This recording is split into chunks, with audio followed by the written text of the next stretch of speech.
Hello and welcome to Hi. Magic the Mayhem, a TTRPG podcast with mostly accurate rules and inconsistent character voices. I'm Bold, your host and GM, and with me are Rowan, Mark and Joe, my wonderful players. How's everyone doing today? I wanted to do it with a straight face and I just couldn't. I immediately lost it. Certainly are. You certainly are, bud. For the podcast, I'm sure you can hear that I shaved my head. The podcast listeners will appreciate that that you tried to do it with a straight face, I'm sure. Yeah, exactly. Yeah, for all of you podcast listeners, my hair fell out. It was assisted by a shaver. But the important question that I have, of course, asked is, how are you all? Hello. Is that an important question? Because I feel It like is we to me. breeze past it all the time. It is very important to me because you are my special little guys. I am fine. I did some weeding today. Weeding in the garden. I know. Weeding? Weeding. It was weird to do weeding because I don't do gardening stuff because I like hard work and things. It's like effort and stuff. But I did. I know effort. I was like, it had to breathe hard and everything. It's terrible. Breathing. Joe, you tired? Yeah. I'm tired. It's sleep. The effort.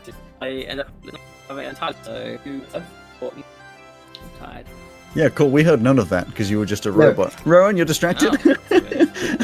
I'm not distracted. I am multitasking, but I'm Don't not believe you. distracted because the stuff that I'm doing is literally just doing stuff I've already done. So I can just let the motor function do its thing while I still listen. There is a second important question other than how all of you are doing. Joe, this isn't the question. Joe, just to check if your internet's still dying, could you say just a sentence? Just say anything. A sentence, say anything. Yeah, that's fine enough. Could you please tell us with your perfect internet that won't break whilst you're talking where Purdy is today? Of course. Well, it is on the date that we're recording this. It is the 1st of August, which means that we are well and truly into the second half of the year. Summer is coming to an end, leading us into autumn. The best month. And there is a holiday that we have in the autumn over here in the UK called Bonfire Night, or otherwise known as Guy Fawkes Night. And there is an old tradition involved in this. It's essentially a holiday where we burn an effigy of a terrorist from many years ago. And these effigies are called Guys after Guy Fawkes, Guy being his first name. Not that he was just a guy. He was a guy. You just burn guys? So there, children would go around, a penny for the guy to either buy, get money in so that they could make guys, or they would make guys and then sell them, using whatever they could find.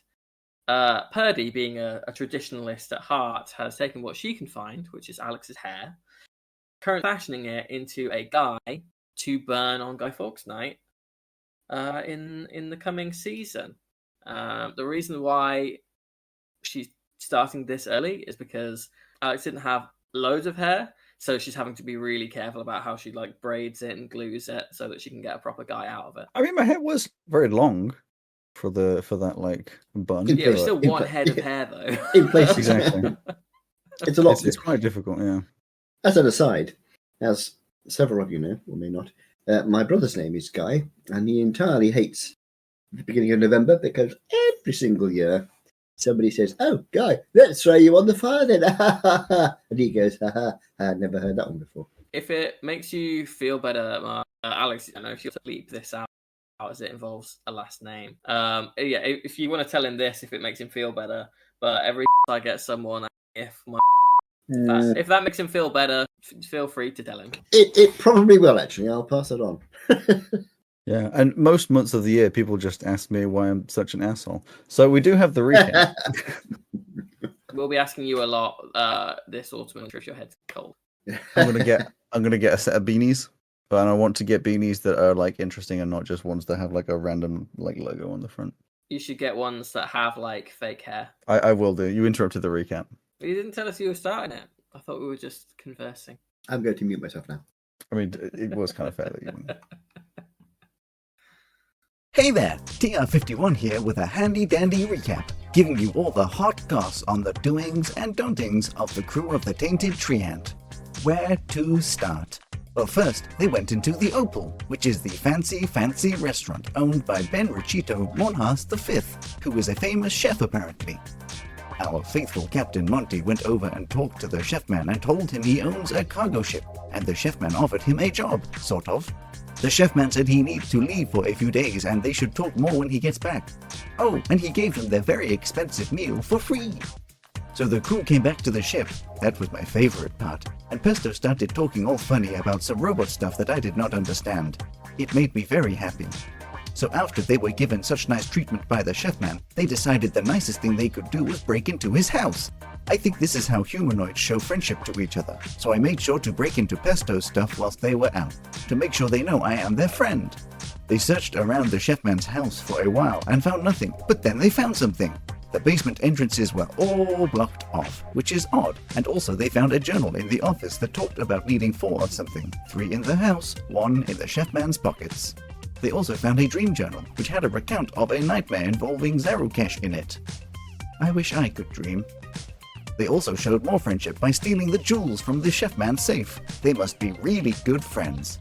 Ozzy found a piece of metal attached to the underside of the bed, which was weird, but eventually they found that it is a quarter of a key needed to open a super secret door in the corner of the house. So secret that when Captain Monty tried to phase through the wall, he was blasted back and almost killed. Oh, how funny. Well, that is it for now, so I guess you do not need to stick around anymore. But you can if you like. I would not mind. Please, do not leave me. Again. Oh, poor old capital. How does he know all that shit that he wasn't there for? Oh, he's a clever robot. He's bugged. I'd forgotten that. I'm on 1 hit point. You didn't disengage his fourth wall drive? I thought that's the thing I'm working on. So, Monty, you are saying ow, as you are, I believe, on 1 hit point, a little frazzled. If your hair did exist on this mortal plane, it might be sticking up, as you are feeling quite, let's say, awful. Yes, I think awful is the word. Nobody sneeze. Before you were able to really focus in on the fact that you are in a lot of pain, you hear a noise coming from the grand hallway that you are very close to, which sounds as though the front door just opened and then closed. Oh no! Oh no! But it's supposed to be. If anybody punches me now, you hear nothing much else. Maybe ever so slightly the scuffing of feet, as though someone's sort of looking around, and then you hear echoing this little "hello." I have my sensor burning. Yep. Oh, that's right. So, but will you still hear hello? I mean, I'm sure there's enough out of it, and you did hear it. I would say, Ozzy, maybe you're standing a little bit further away, so at least Monty heard it. I will then move here so that I can do the thing I was going to do. I will cast Transfer Life at 3rd level. Okay. The Capitan. 32, 34 plus 4, 38 health to you. That's almost Captain. all you lost. By about 15. That's very good. Yeah. 30, That's what I'm here for. 30. So I'm back up to a very respectable number. Thank you very much indeed. And then I guess I'll move back there so that you can hear things happening. After you've not really heard much for a second or two, you hear a bit of a clip-clop of boots or something in the hallway before the door at the end of the corridor that you're not standing at, the one to the main hallway, opens up. And you see, standing there, Benrajito Monjas V, who opens the door, looks in and goes, I would like to charge him. Okay. How much? I was going to try and bluff our way out of this. Oh, okay. Well, I mean, would would you wait, or are you just immediately going for it? I would have immediately gone for it. Then I don't think it's a bit too meta to say no. Exactly. The fact that I was going to do something is neither here nor there. What do you actually do? Are you? I'm going to attempt to throw him to the floor, and then I would like to pry his mouth open so that I can put something in it. Wonderful. So you charge over directly at him. How are you doing that? You want to? This isn't like a thing you can do. This is just using D&D mechanics. Yes. Yes. Wonderful. Then first you'll need to grapple. So could you please roll? It would be athletics for you at disadvantage. Why at disadvantage? Not that you know, but you are rolling at disadvantage. Okay, that is a 5 plus 3 for 8. But I will use a tactician's mind, tactical mind. That's it. Okay. Which adds a d10 for an extra 6, so that's 14. Okay. You charge forwards, and as you're about to grab onto the sides of this elf, he just takes a very graceful sidestep as you go, whoop, and just go flying past him. You don't fall over anything, you just go straight past him, all momentum, and do not manage to catch him. At which point, because you've made that aggressive action, could we please have some initiatives? Oh boy. I got 8. And could you all please roll your initiatives at disadvantage? Ooh. I still got 8. Okay. So I've got advantage.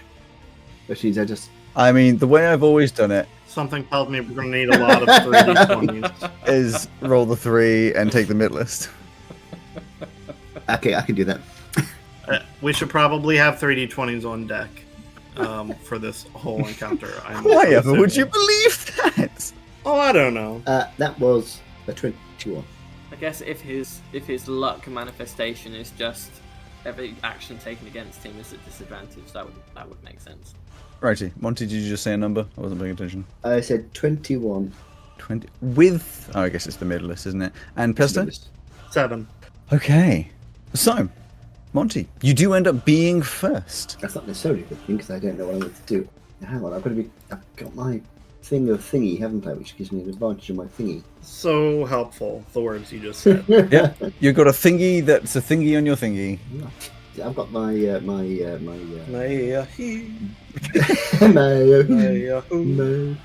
I am going to try casting a hypnotic pattern.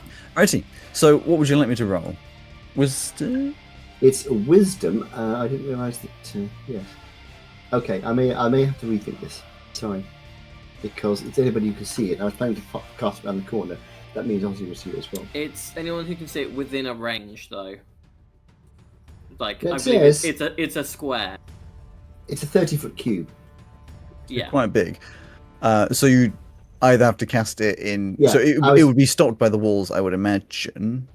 I was planning Maybe. on casting it 5, 10, 15, 20. I was planning on casting it in the other room where it wouldn't catch us, but it's going to catch us. I am good at wisdom stuff, if that helps. Yeah, but this guy's going to have advantage. And for all we know, he'll give you disadvantage on it, just for being near him. Well, we don't know that. I suppose this. Where's my thing? We're I'm... in the data collection portion. Yeah, of we the are. fight. Yeah, so far the little bit of data collected suggests that that's probably what will happen. I don't know what we're talking about. I'm going to do Eyes of Charming. Okay. It's save 13. Can you do that if they're already hostile? It says. Provided we can see each other, that's all. Okay. So I'm going to try Eyes of Charming. PC 13. Okay, they get an 18. You try to... I'm sure... Actually, what does it look like from your end? I'm sure some kind of wispy, misty something or another. Well, in this particular case, I'm using the item rather than my own magic. Sure. And I'm imagining these sort of like little circles of sort of yellow circles expanding in like a cone from the eye. Sort of. Sure. You send that out, expecting maybe it'll work, maybe it won't, but it is a lot less effective than you would have expected in that it sort of washes over and he just sort of puts out a very sly smile in a very almost mocking kind of a way. Oh well, I didn't really think it would work. Let's try. That would be your action. Any bonuses or movements? Or questions about where you currently are? Because obviously you've got not much room around you. Not really. I'm going to stay. Well, I'm only 5, 10, 15, 25 feet away anyway. I'm going to stay where I am. If I walk up to him, I'm going to get my head smashed in. After that is going to be Benchito. Benchito number 5. Benchito number 5 is going to charm person all of you. All of us. Mm-hmm. Uh-oh. So could you all please make... I'm immune to being charmed. Doesn't mean he's not going to do it. So could you please make a And wisdom saving throw? Where's my numbers? There it is. Wisdom saving throw, obviously Pesto not, and the other Ozzy. two have advantage from my item as well, because they're within 30 feet of me. Wonderful. Roll 3, take the mid list. You're being charmed. Roll 3, take the mid list on a wisdom save. That is 10. But I never use a third d20. I don't have one out. Sounds like a skill issue. I do it the proper way. Mm-mm. Joe, I don't know why you have so much issue with like 19, this as a 15. homebrew mechanic when everything else is like, it's fun to use homebrew mechanics. This one seems to really irk you, and I don't know why. It does. I have a feeling that it skews the maths on it. I don't know how, but there's just something about it that is like. You know how Rowan doesn't like some like food textures. It's like that. But the point is, if you have disadvantage and advantage, you gain the benefits of both with putting it in the middle. It skews the maths in the sense that it makes it more middling because you've got advantage and disadvantage. If you just negated them, you'd be more likely to get the extremes. So it becomes more of a sort of a middle ground because of that the advantage and the disadvantage rather than just being a straight roll. I understand what you're saying. I think there's another aspect to it as well, though, which is the thing that sucks about disadvantage, other than the mechanical thing of obviously taking a lower of two numbers, is it's the feel bad element of seeing the number that you would have had potentially. Yeah. But the advantage also gives you the feel good that you see the number that you don't have to take, and this gives you both of those feelings. No, you Anyway, Those what are number not- did you get on that? Then 24. 24. You are perfectly fine. Barely even bothered when Benrotito's eyes sort of have this sparkle appear around them, which spreads outwards to all three of you. It doesn't affect Pesto. Ozzy, it just sort of washes over and you're like, huh? Monty, you are charmed. Which means, of course, you're charmed until the spell ends or until your companions do anything harmful to him. The charmed creature regards you as a friendly acquaintance. So at this point, which probably hasn't actually changed that much, would regard Benrotito as friendly and potentially not want to continue on with this fight. They're also going to... Let's go with... No, they won't do that for now. They're just going to take a step. Are they going to step? Actually, they probably don't want to go to the corridor. They're not going to do anything. They're going to stay exactly where they are. Ozzy! Did they say something when they did that spell-like effect? Yeah, it would be standard charm person, which is V and S. So they would have said stuff and whiffed the hands. Excellent. Gonna move in with my sensor still burning. Mm-hmm. I am going to... So I am now not going to be casting spells. So I had been thinking about doing that. But now that I know that he's a spellcaster, I will instead simply bonk, I think. Okay. So I will take out my battle axe Okay. and use that.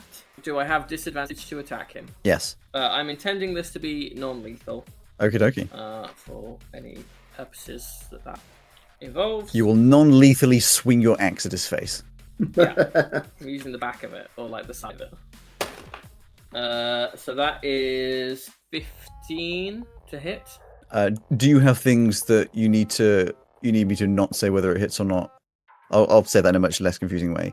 The things that you add on, can you add them after you know whether it hits or not? Just before I say whether it hits or not. Because I don't want to say it and then that stop you from being able to do any of your other millions of things you can do. Guided strike, when you reach within 30 feet of you, misses with an attack roll. Okay, so that does miss. The 15 misses. Does miss, so I will add 10 to it. Wonderful. Take it 25. Okay. So that I will assume hits, unless you tell me otherwise. Could you please make a wisdom saving throw? Yes. Am I doing that at disadvantage? No, that one is not at disadvantage. Oh, bad. 7. Ooh, not good. and you are not the one that's going to be unhappy. As a reaction, he sees this axe coming. You expect panic. Or should I say, it starts to miss, and then you're like, actually, no, I'm going to redirect this, and it starts to go directly for them. You're absolutely determined. And then there's this kind of like fizzle as two people swap places.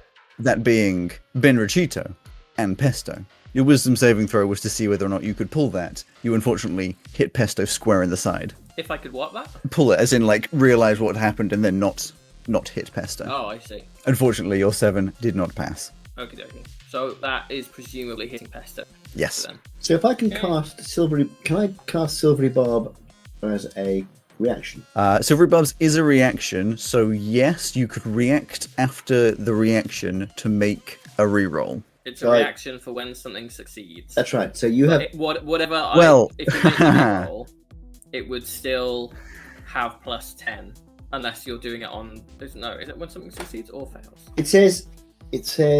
I think you could just do it. Triggering must re-roll the d20 and use the lower roll. Oh, then yeah. Yes, you could make so me you could save. Yeah. And since it's a bit of an odd mechanic on that one, re-roll, but use Pesto's AC this time. Well, so Mark, are you casting it on my attack or on my save? The save would be the better one. Yes. Huh? No, because then you'd be... If it's the save, you'll take the lower result, but you still fail.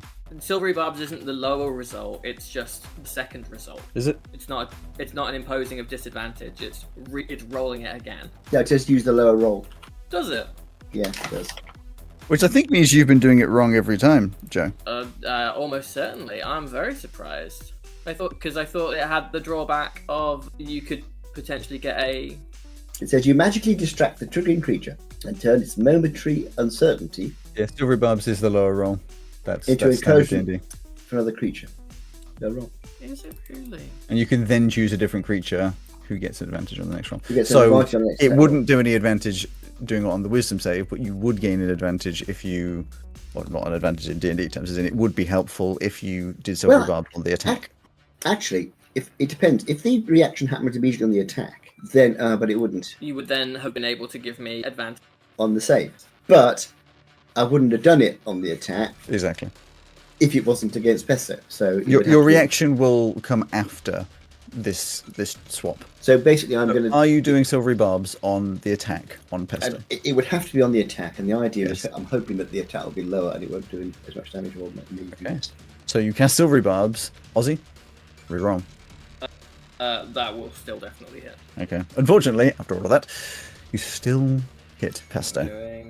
Pesto, you are suddenly lurched from where you were previously standing to be standing up against a very intimidating Aussie with an axe swinging at you, thinking, hang on, that's not great. You take 16 damage. Ow. Is that the only reaction Pesto gives? Really immersive. I'm trying to do math as well. Leave me be. Oh no, math's awful. I know. I will move past Pesto. You don't even... You just apologise and charge forwards. I will use my bonus action for the attack that I get. Okay, so you're going to make another attack. And you have advantage this time from the Thank roll. But I will turn that attack into a grapple. Okay, so another one. So you have... I will give you the choice of either, because it irks you so badly, 3 in the middle list, which you hate, or averaging out to a single roll. I'm just going to do the roll. Because you're a buzzkill. 19. Unfortunately, you do not grapple. Again, you get very close. You actually manage to get hands around their wrists as you're starting to grapple, but they just seem to slip out gracefully. And again, give this mocking smirk, sort of a knowing smirk. Oh, wait. This is a check, isn't it? Yeah. Go on, squeeze that extra one out. It's there somewhere. I can use my... It's an ability check. I can use Tactical Mind to add the D10. Okay. Because it's a reaction or anything. Okay. Well, I mean, it wouldn't matter if it was a reaction. In which that case... does add one more. Unfortunately, still not successful. I will add Flash of Genius. So add Okay. more to that. Is it a D4 roll on that, or is it just straight 4? Nope, it's my modifier. Wonderful. It still misses. That is... Okay, is it missing, or is it not possible? Does it not appear to be possible? I was going to say, that takes us to like 26 or something? 24 if you got one more. You had 19, you added 1, you got to 20, and 4 would take you to 24. Okay, 24. That's still fucking from the D&D perspective, they just seem to slip out of the way so gracefully, annoyingly so. Very. Okay, so he It can't does be feel as though grappled. there's a little something giving them a lucky boost, one could say. I'm shocked. Shocked, I tell You you. could say that. I think it's more likely a reskinning of that he can't be. It feels like a freedom of movement thing. So, I presume at that point you've ended your turn? Yes. Wonderful. Pesto. I'm releasing the toys. You just turn around just like, I don't like that. Did what he did count as being harmful to us, so Mark's no longer charmed? Ooh, interesting. Technically, no, because he just changed places and you did the harm. He has not actively harmed you, he has just passively made sure that one of you got hurt. I'd say that was a pretty active harm. He is not the one that hurt you, though. He just teleported. What if I say, that guy caused me to get harmed by Ozzy? Okay, no, it didn't. It's not active harm. I'm the DM. I'm pulling. I don't get a save to spatially switch places with him, and then I also don't get to count as being harmed. No, you were harmed. You just weren't harmed by him. Mm. You're harmed by Ozzy. Yes, Pesto. You're releasing the toys. Yeah, I'm sure with a quite annoyed look on your face. Yes, but in case this matters, I'm not going to be trying to harm him. Okay. Me and my 4 toys are all going to try and pick his pockets, trying to get the piece that he always carries on him. Okay. Sure. Remember. Remember what? You just said remember and then you didn't say did. anything. What the You fuck? muted yourself. I said well remembered. Remembering that he had one on him. Yeah. And I'll also be looking for any other keys he may have. Since there's 4 rolls, the piece, priority number 1, if we happen to get it early, then keys. Okay, so to clarify, so how many rolls are you, or how many creatures are you trying to have do this pickpocket? Oh shit! I 4? actually have five creatures and myself, so 6. Okay, I mean, I presume you're going to move yourself on the map because obviously you're not over by. Yeah.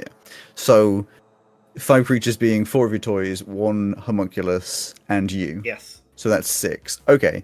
In which case, I mean, you can just roll them all at the same time and just go through them one by one, and then we can do it that way rather than having to roll every time. But I understand what you're saying, that you want to see which one might get a thing, and then if not, also look for keys. I'm going to slightly adjust that to your benefit of there will be different DCs for different things. So if it doesn't get one, it still could get the other, if that makes sense. Okay. Yeah. If they are around. And I guess these would be sleight of hands. Yes, they would be sleight of hands. The creatures all And- use my same. Yes, and of course I have to be really awkward that they're all at disadvantage, which makes that much more difficult for me to say do all 6 at the same time because I'd forgotten when I said that. That's fine. I got 2 die. I'll do mine first since my sleight of hand is boosted by an item. The disadvantage is a 23. It would have been a 30. Okay, so you start rifling through the pockets, as I would say this is at a similar time to Ozzy trying to grab. So he's trying to slip out of the way. You're like looking through these pockets, just like. I'm using the distraction. You find that there's literally nothing in these pockets. At least the trouser pockets, I'll say, is what Pesto ends up going for at that time. The 6 seconds, empty pockets. Okay. Not wearing it as a ring or a totem or something. He wasn't like sitting gingerly on his chair when you were talking to him, was he, Mark? Not that you noticed. Yeah. I rolled 2 17s, so another 23 for Olive. On the upper half, they fly, so they'll probably start from above. Sure, so they start searching in like jacket pockets and things like that.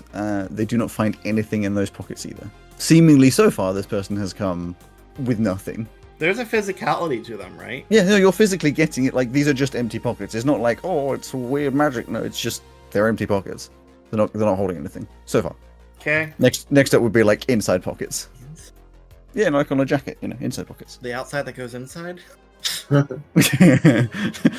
like a jacket. You know, a jacket with pockets. That's a 9 for someone else. I will say that they don't even get to those inside pockets. They just bat it away as all this distraction goes on. It's a natural 1 for Basil. They get really confused. They get overwhelmed. Yeah. They get really overwhelmed and can't work out what to do. They get a little overwhelmed and then they start to short circuit and the explosives inside of them start going off. So they're like, maybe I'll take a step back. Yeah, I'm going to breathe. Yeah. 16 for Pine Nut. They do manage to get to those inside pockets, and they are also empty. And 11 for Parm.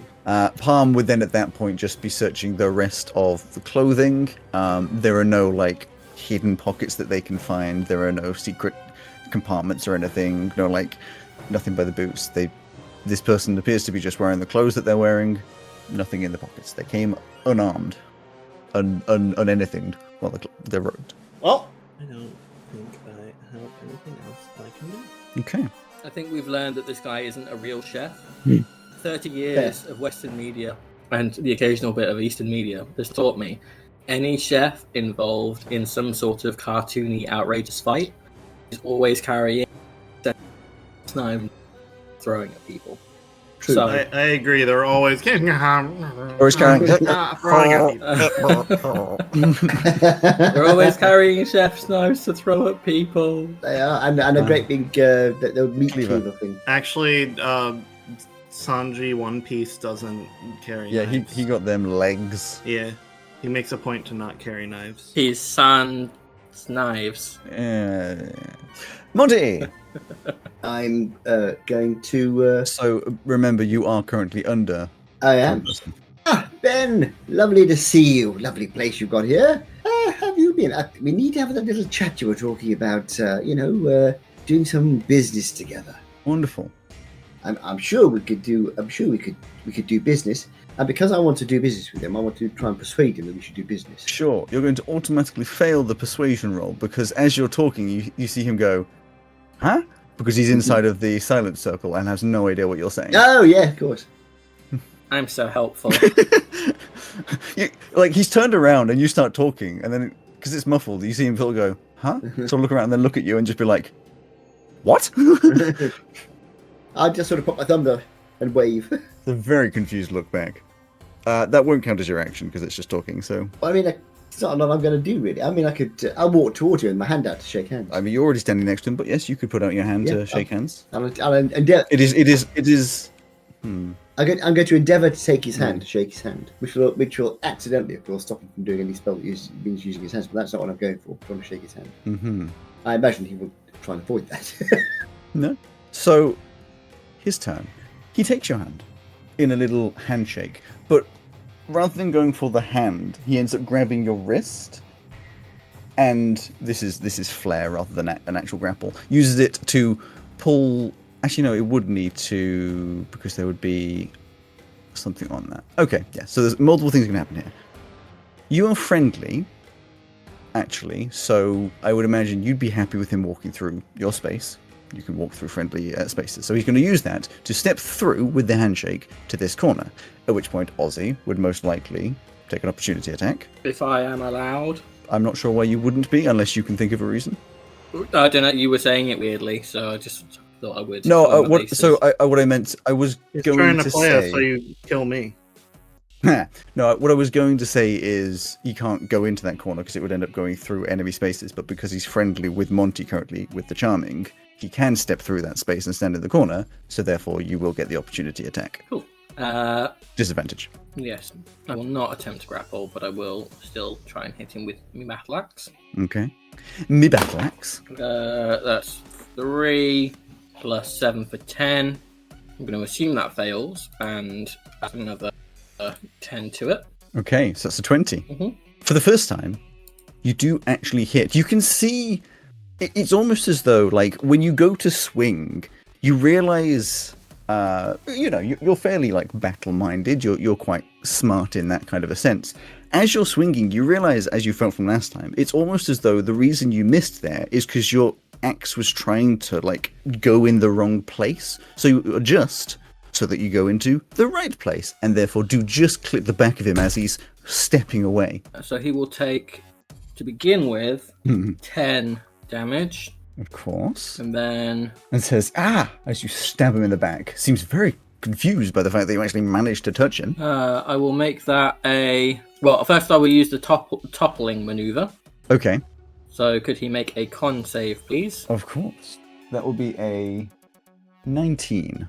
Okay, he passes that, but I'm also making it a tripping attack. Okay, so we have to make a strength saving throw this time. a strength saving throw. Okay. That one is going to be also a 19. Then he succeeds that as well. You do manage to stab him, but you can see that it only just gets across the back. These other parts that you're trying to do not succeed. Still his go. That was just movement. He's then going to... there's another sparkle over the top of him as he disappears from one spot and appears in the hallway through the open door, again with a sly smile. Just a misty step. So you're using a magical item to make the silency circle. Dispel magic on a magic item, because obviously on spells that's fine. Is there a standard effect for that, like as in it would last in a certain number of rounds, or is this just a make it up as we go? There isn't a standard effect for it. They're just considered to be more powerful than like the spell that they make. Okay. Then I will have him. I don't believe there are. I think the only rules that there are for disenchanting or destroying magic items is in like some specific like artifact level things where it's like, sure, this is a hammer of this god.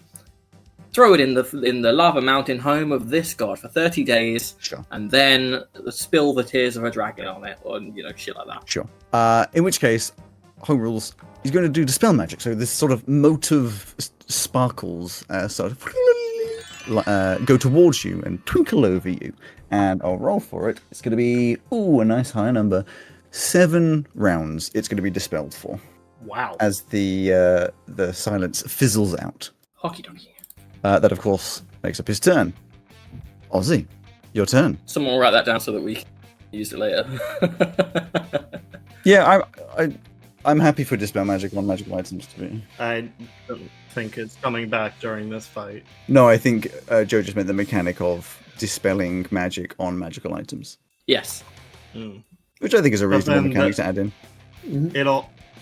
I don't think that's going to be a thing we get to use very much, seeing as a lot of the new stat blocks are like, this isn't magic, this is an effect that exists.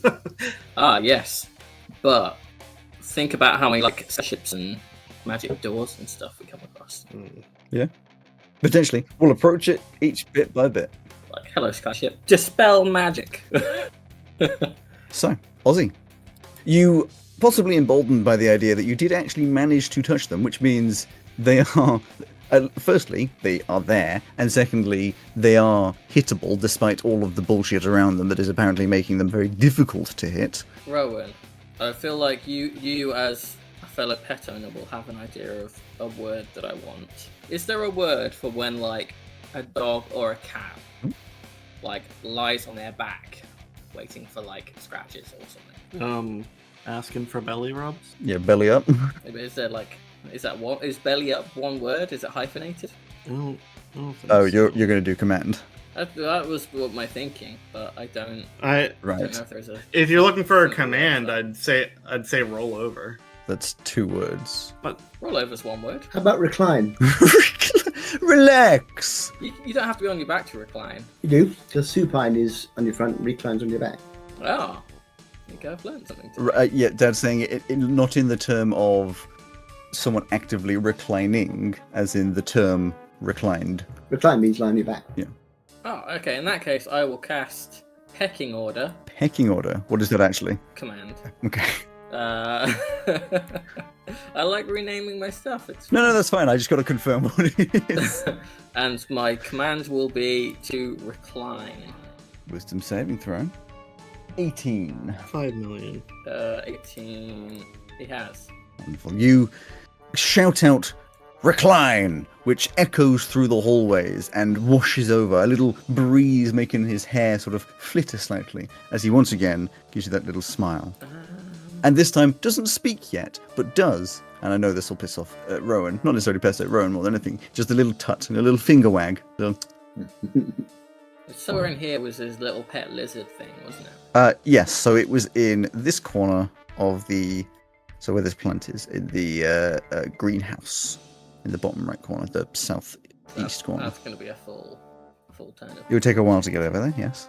I shall simply. He's not letting me do math. Yeah, I'll just move up to him again, I guess. So once again, charge over towards him. I guess I will attempt to knock him over again. So I will do a bonus action attack. Okay. Using War Priest. Disadvantage to hit him, isn't it? It would be, yes. That's 4 plus 7 for 11, which I'm going to assume Does not. misses. So, God, is it worth all of these channel divinities? I was going to say, you've got 4 at this level? I've got 3 and then 1 more from an item. Okay. Yes, of course. Well, I can tell you the 11 does miss. Yeah. No, I'll leave it at this.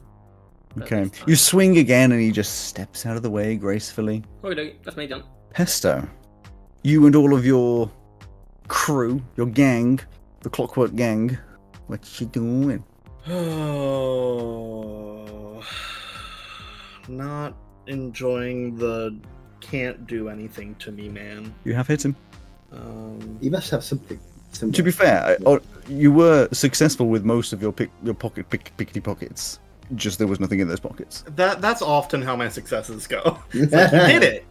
You get nothing, but you did it. Your information is that there's nothing in the pockets, which is information in its own right. Which means that his journal lied to us. No, it's... Or it's inside of his body and we need to cut it out. No. The journal didn't say it was in his pockets. Search his colon. The journal said it. No, the journal said it was on his person. At all times. Get one of your toys to go in his bowl. A ring, a necklace, earrings, hat. I would have assumed that something would have been mentioned with the high numbers. Were there anything on him? Because you were doing the pocket. You were pickpocketing. If you wish to, Rowan, as usual, perceptions and such are not. They're free actions. If you just want to look to see things before you make any decisions. You can percept and see. Have a look and see if he's wearing any jewelry. I'm absolute garbage ass at perception, but sure. Yeah, give it a go. And at disadvantage? This would not be a disadvantage because you are just looking. 6. Sure. Then I shall repeat the description I had before, rather than give more. High elf, long pale features set upon sharp bones, tall, an elegant, not element frame, wears an outfit of white and gold with a golden leaf circlet on his head, and has evidently used some kind of magic to make the makeup on his face move and shift in subtle but wondrous glows. So, you don't get much more, but you do get the redescription.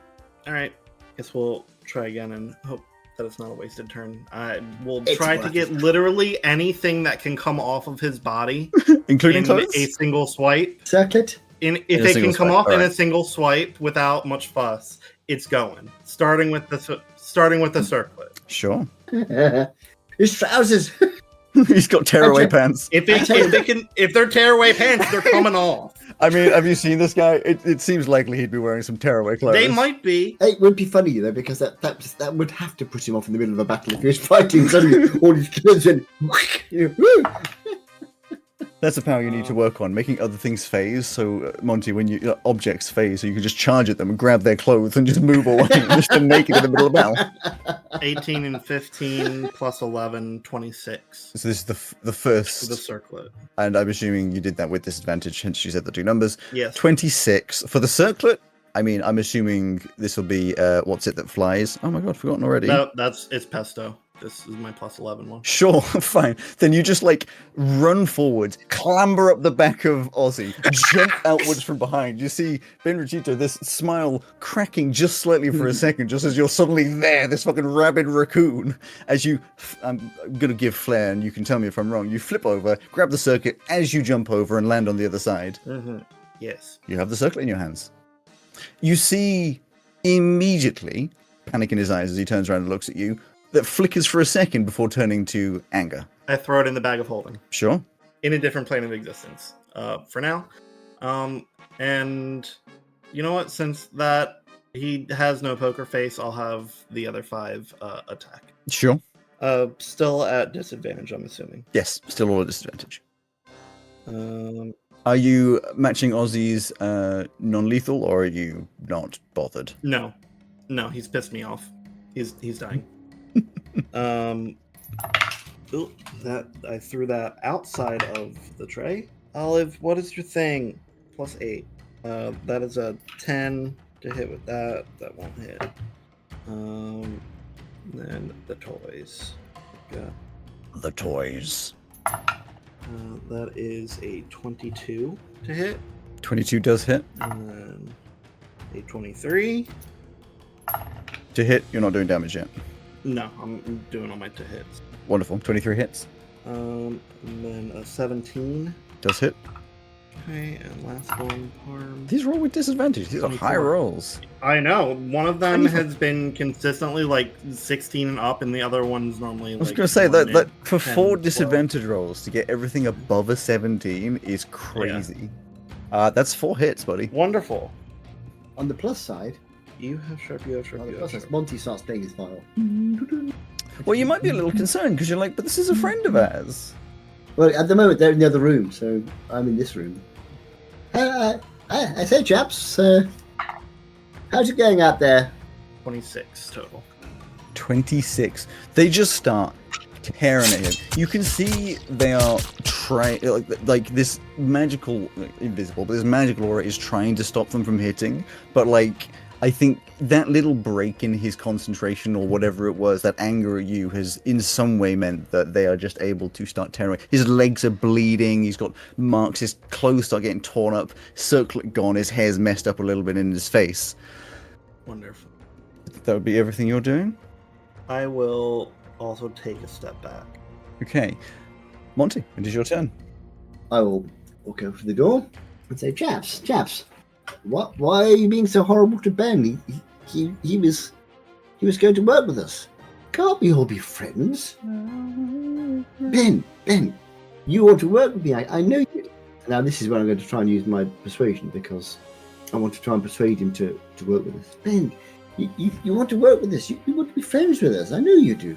Can I try and persuade him? Be friends with us? I have no idea how that's going to work. You would have been able to. You would have been able to if you hadn't been stabbed by Ozzy and attacked by Pesto's toys. I can still try. No.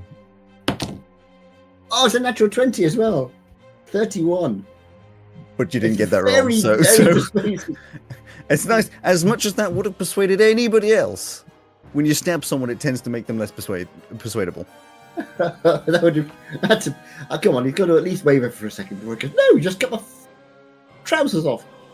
If he hadn't just had 26 damage per Pesto, then maybe. But no. Are you doing anything else, or just letting this slide over? It also stopped me helping my friends, I suppose. So I could give a bardic inspiration to Ozzy. Why not? Sure. Whatever you're doing, Ozzy, do it well. Fair enough.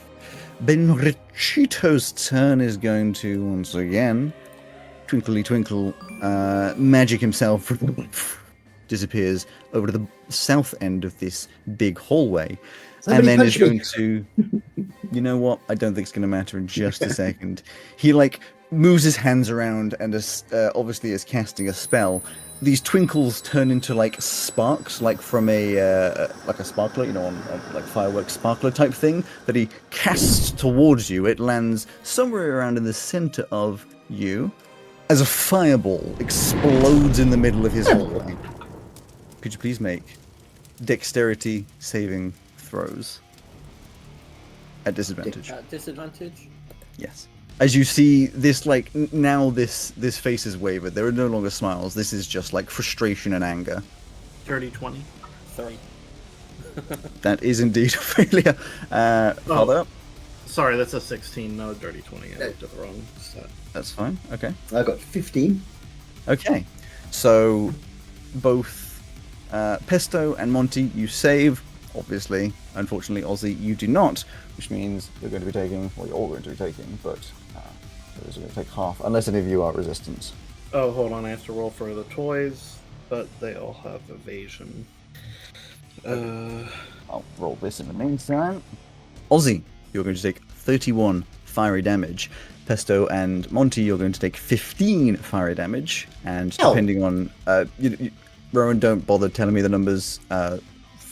If the DC is 13, just work it out as to which ones take damage and which don't. There's 31 damage, and then work it out from there. Which would be their turn. So, Ozzy, having been scorched. Now. Yes, that would indeed break the charm. As you get scorched and go, hang on, why am I still friends with this person? Well, that wasn't very nice. This hallway being made a lot of stone means there isn't like a lot to catch fire. These stairs are scorched and burned, but they didn't get the main bulk of it, and there's some, like, the doors and things are scorched out.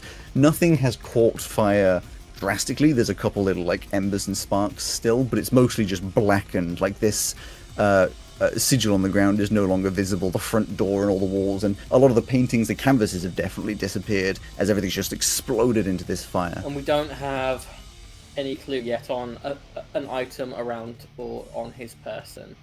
You may have been struggling with it. Pesto grabbed the circlet and that made him very angry. But you have no confirmation of anything. It's just that's the first time he showed frustration. Still on his person. Pesto did a bad perception. You're welcome to do a perception. It is a free action. That's well then. 26. 26, very good. So obviously the circlet was there. You can see there are earrings, multiple earrings in both ears. I'll say 3 in one, 2 in the other. There is a few rings on the hands. I'll say 6 in total. And other than that, you can't see. Actually, well, you've got a 26 is good. You can see just the edge of like a chain around the neck, though you can't see. It's hidden under the clothes, so you can't see what that is. But there is evidently something hanging around the neck. So there is a lot of jewelry on this man. Obviously, goes with his style. But again, the circlet being stolen made him very angry. Do we think that he is now grappleable? Nothing seems to have changed upon grabbing the circlet, aside from his mood. I was going to say, I think he's got a little annoyed, but yes. I will once again attempt to make him recline. Okie dokie. That would be a wisdom saving throw, I presume, once more. Yes, please. 21. That is a success. It is. You say it again, and once again, this echoing voice just appears to be unaffecting his mind. But he doesn't give the smirk this time. Again, anger. He's presumably got limited spell casting. So I will go 1, 2, 3, and then I'm going to hop up or like climb up on these stairs behind him. I mean, they are very high. Those stairs would be like... Because it's a very tall ceiling, so maybe... The balcony bit is about 15 feet in the air. I forget the rules on jumping, but... with a 10-foot running start, which you have, your character can jump a number of feet equal to 3 plus their strength modifier. Which is 3. Wait, yeah. So 6 feet. So you wouldn't be able to jump up onto the balcony like you have done. You could jump over the railings, like here, probably, or clamber up about here. Oh, sorry. My perspective of this was wrong. I was thinking that he was at the bottom of the stairs. No, I understand. So he is standing underneath the balcony right now. So there is a... if I draw like a rectangle and then delete it. So there is a balcony... Oopsie daisy, I thought that was going to be a rectangle. That was not a rectangle. That was in fact... So there's a balcony like here. Yeah. That he's standing underneath of. So if I move it here... He has to try and go through me to get through the door, basically. To get through the door to the south? Yeah, it would be difficult for him to go through there, especially since the door is currently closed. And I will move to there, and it's about... Yeah. That's probably it. Okie dokie. Pesto. Oh. Invigorated by the fact that you... I mean, he's looking very unhappy with all that tearing away damage. Yes. And also you were just, like, stabbed. He destroyed Lem and Parm, which I'm not very happy about. I can imagine not. think I'm just gonna tear him apart. Okie dokie. You or the toys? The toys. Point your gauntlet forwards. Get the three of Yeah. them to charge over. As I'm pointing as well, I do a little finger gun and fire a firebolt at him. Disadvantage. It's like one of those ones you can get where it like fires out a bit of fire at the end. Yeah. That is 17 to hit. 17 does. Your disadvantage rolls over the past couple of rounds have been stellar. That does hit. That one wasn't great. That was an 8. 8 damage. No, Or 8 to hit. that was an 8 to hit. I have a +9. Oh, I see. Well, yep. Do the firebolt damage 2. as it smacks me in the chest. 14 firebolt damage. Dean, I'm going to say some words that I think you're going to be very happy to hear. What does it look like? Ooh, Oh. God damn it! I was just going to come out and do heat metal on his necklace. I think he looks like a victim of Goku in early Dragon Ball, where there's just like a big black mark just like Sure. in the center of them, and they have their eyes all like. Sure. It just hits their chest and spreads outwards, tearing away some of the clothes, where they're literally slammed backwards into the wall. This, like, anger immediately drops in their face as they're just, like, stunned and then just collapse forward down to the ground. You are out of initiative. I will say, for as hilarious as that fight was for me, purposefully, he only had 39 HP that whole time. Just so much harder to hit. Very hard. I take a second to get my toys back up. And you're left in the... Yes, sure. You're left in the... Monty, you are... You come around the corner like, ha-ha! Oh! Well done, I think. Hate when people mess up my toys. Oh, is everyone doing all right? Yes, I'm fine, thank you. You doing all right, Ozzy? You look a bit... Yeah, just a bit singed. I was going to say, you look a bit sort of blackened around the edges. Oh, that happens. Your fake beard is like half melted. I'll be able to fix that. Should we be worried about like how he knew we were here? Because either he got some sort of alert from that wall that hit you, and then teleported here, or he just kind of so happened to be here at the time, or he knew ages ago, even though we didn't see anything like magical and stuff. So He didn't sound like he was somebody who knew we were here, though. He sort of walked in quite normally and said, hello? yeah, but I mean, that wouldn't be the sign of somebody who... He thought there might be somebody here, but he wasn't certain. you'd have to have a reason to think that someone was here. Otherwise, like, we don't walk onto the ship and go hello unless we're expecting someone to answer. Exactly, so he had some sort of suspicion. But I don't think he knew who was here or how many or whatever. I think he was perfectly happy he'd be able to beat us. Fortunately for us, he was wrong. I have a question. Do we want him to stay dead? I mean, it seems a bit unfair, poor chap. All right, you've got to act really quickly if you want me to bring him back. I could also bring him back within 10 days. Like, within 10 days, great. Kind of seems like an asshole. I mean, if you've got I'm not sure we've got the diamonds at the moment for 10 days. We've got about 20 seconds left if you want to bring him back now with the diamonds that we do have. I mean, we weren't actually trying to kill him. We were only trying to... I vote no. I vote we let him stay dead. What about 10 seconds to tell me to bring him back, Captain? It's up to you. Bring him back. But first of all, take his necklace off. You strip him of all of his various jewelry, not just the necklace, I'm sure. And I gag him and tie his hands as well. And I will Sure. snatch him from death, which is revivify. mm-hmm. So we now need to go stock up on diamonds. That's right. We got some jewelry out of his safe recently. So that's it. And he is revived with 1 health. So, yeah, you got the diamonds worth 300 gold pieces, which are...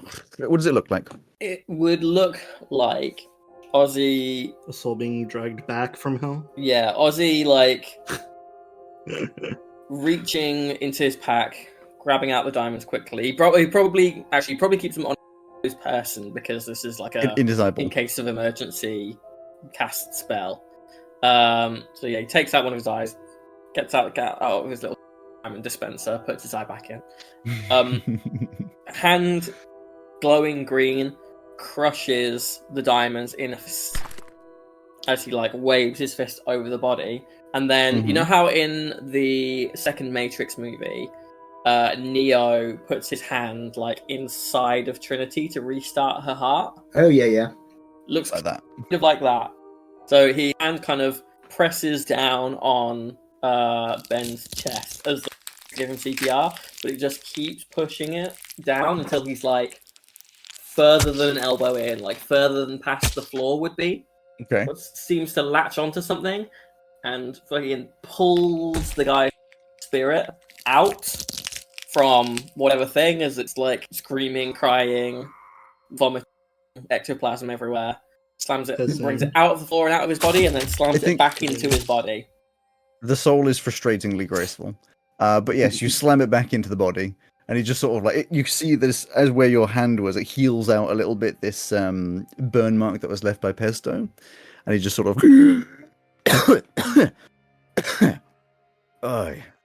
Immediately take my other hand, pry open his mouth, take my immovable rod, Give me a strength. jam it in his mouth and click it. I was going to do exactly that. Give me a strength check to open his mouth, or an athletics is a grapple check. He was already gagged. Yeah, but I mean, you could bring down the gag to do this. 13. No. 15. Sorry, with disadvantage. 13. Does that fail? Yes. Then I shall tactical mind. 20. Don't forget you got that bardic inspiration at some point. Oh yeah. 19. Do I need more than 20? You do not need more than 20. You do succeed. You pull down this gag, force open. I mean, you're strong. You force open the mouth. When you say you're putting the immovable rod in, are you putting it in sideways, or are you trying to put it in lengthways? Just pushing back a bit. Yes. So he's basically so he can't. Yes, can't exactly like that. It wouldn't go in lengthways. So basically, it's going to hold him against the floor with his, so he can't get his head out. So he won't be able to speak, and he won't be able to move without leaving his head impaled somewhere. Theoretically. Well, he's only got 1 hit point, so he wouldn't need to do much damage. He's pinned down. Ben! I admit we were in your house, but that was no reason to go flying off the handle like that. We could have talked. I hope you realise we've brought you back from the death because we don't really want you dead. That's not what we're here for. You hear him say, "Oh, how Now, I'm sure you've gathered there are people who are not happy with you at the moment. I personally have no axe to grind and don't want any harm to come to you, but we do have a job to do. So we will release you. Uh-huh. But I'm afraid we're going to have to try and relieve you of whatever object it is that's causing this remarkable luck you have. Once for you, and if you... Oh, Sorry, Ozzy just turns into a robot and God damn it. glitches out for a little bit. TR-51 is more legible. It's because Blink once for yes, twice for no. the heat of the fireballs melted one of the hinges on one side of his jaw. So try again, Ozzy. Try again. It has to be really hot to melt bone. It's a fireball. Yeah, it's something that is notoriously unmeltable. Yeah. You can char it. You got that old liquid bone. Unless you're throwing them into a literal volcano, I don't think you're melting that bone. I was just telling him to blink once for yes and twice for no when he's asked the question. So blink once for yes and twice for no. Do you understand? Doesn't blink. Fair enough. I didn't think you would. Oh no, he's stupid. No. I have no animosity. He gave us a very nice meal and was... Oh, I have a lot of animosity. He destroyed my toys and then he made Ozzy hit me. Well, there is that. But then again, we were in his house, so... Yeah, but I didn't do anything. I was going to try to talk to him, but then he did that before I could say a damn thing. So you know what? Maybe he fucking deserved to die. You hear this? As his boot heels go clack, clack, and he just disappears. I thought we'd taken stuff off of him. You took his jewelry, not his clothes. I thought Rowan specifically said he was taking like all of his stuff, no? I don't think the clothes was put into that. You wouldn't normally... No, but he shouldn't have been able to cast any spells, seeing as his hands were tied and mouth gagged. So he literally could not use any of the things needed to cast spells. If it's an innate spell, but if it's an item... But guess so. I feel like you can't be annoyed about using an item. Is he visible? Yes, he's actually standing at the front door. Right. I will... I mean, I guess I'll shoot my crossbow at him. I mean, if he's not gonna, we tried to Are you going have him to play shoot ball. immediately? I was going to say, are you going to shoot immediately, or are you going to let Yes, him I'm do going his to thing? kill him. No, I'm going to kill him. No, if we have the opportunity and he's screwing around, then he's lost whatever goodwill.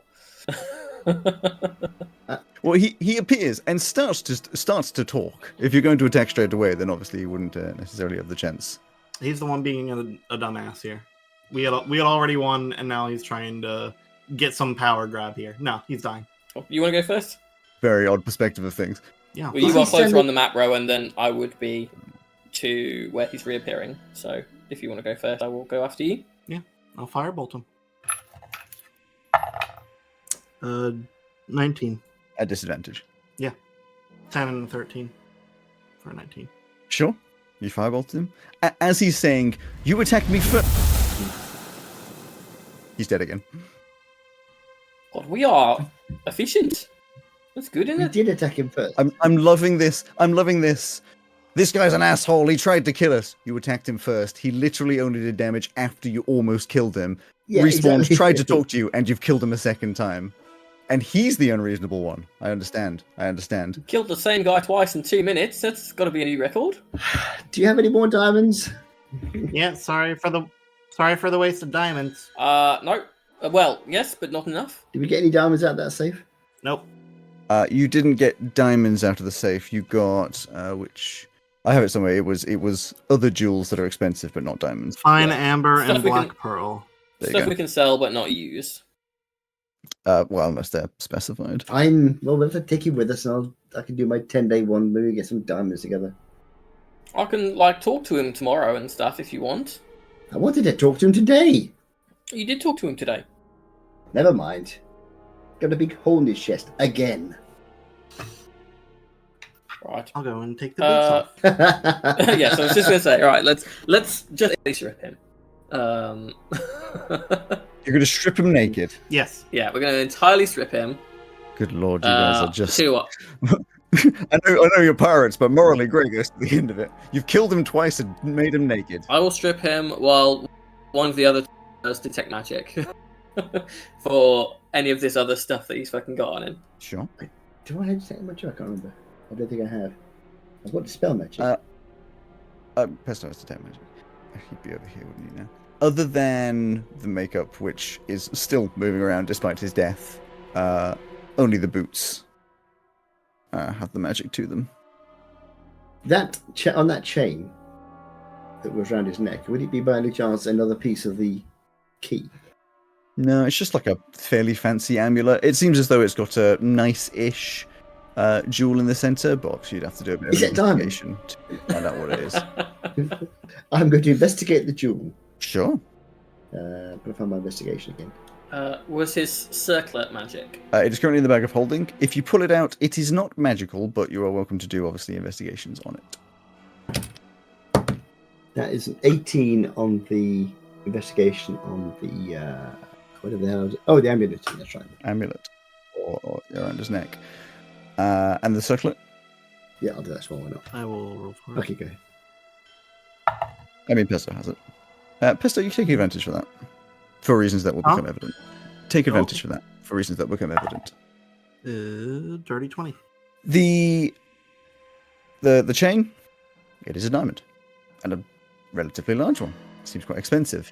Is it big enough to do them? Because we haven't got long before he's out of time again. You would be fairly convinced that yes, almost as though a backup, this is a diamond that could be used to revivify someone.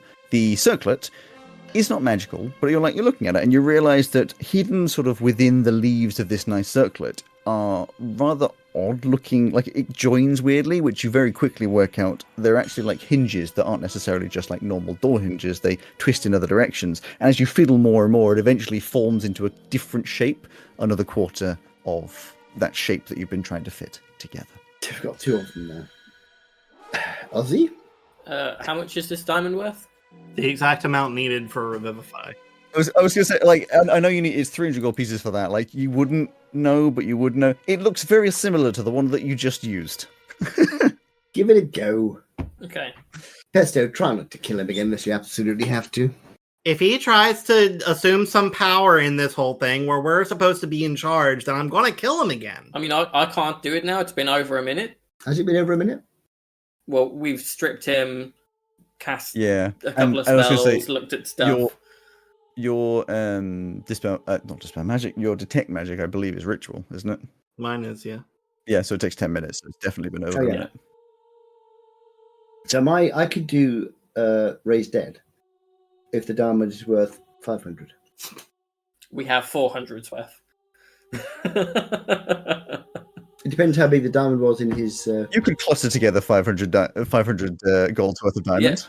Yeah, Alex said that was what we just used. We just used 300. We had 400. We still have 400. Oh, yes, because you used 300 and now you've got... Yeah. So we have 400 gold pieces worth of diamonds. Yeah, to break that, metal wall slightly. Unless we find a very expensive diamond encrusted cock ring or something on him as we're stripping him, he is flat out of luck. You have an odd mind for that's the only thing that you could think that he could have. A ring? Well, it was the last thing because we'd find like a toe ring easily because boots came off quickly. It's just still a very odd perspective. No, I mean with all the jewelry and stuff, nothing seems to be diamonds. The amulet was indeed, but you do have two quarters, otherwise known as a half, of the a thing that fits in the shape of the door. Do we have 500 gold with the diamond or not? No, yeah, 400. So I can't bring it back yet. But it only has to be within 10 days. Yes, my thing is only within a minute. Yeah. So We'll take it with us.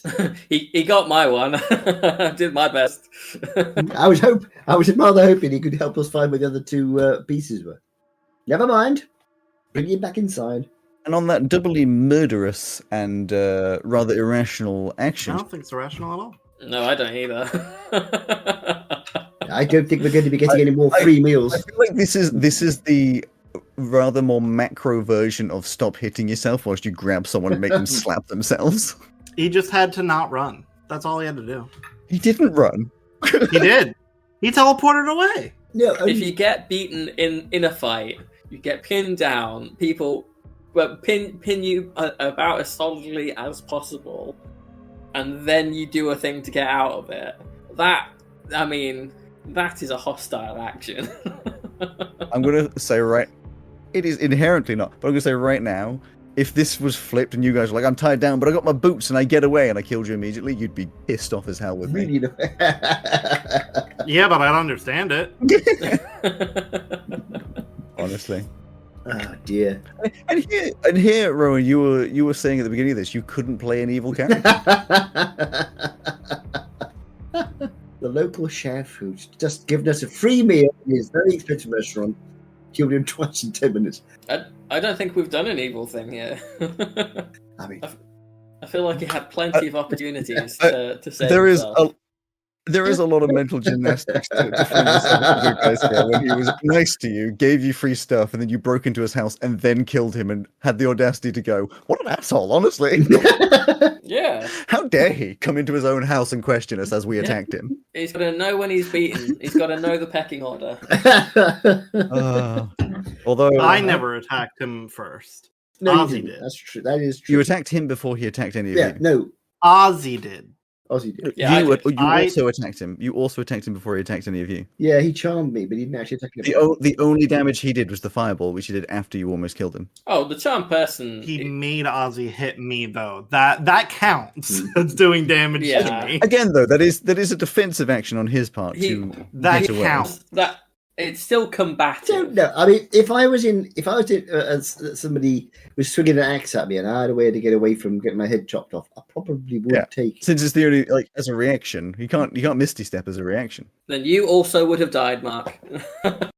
I don't care if that was his only way not to get hit. He chose me to do it with.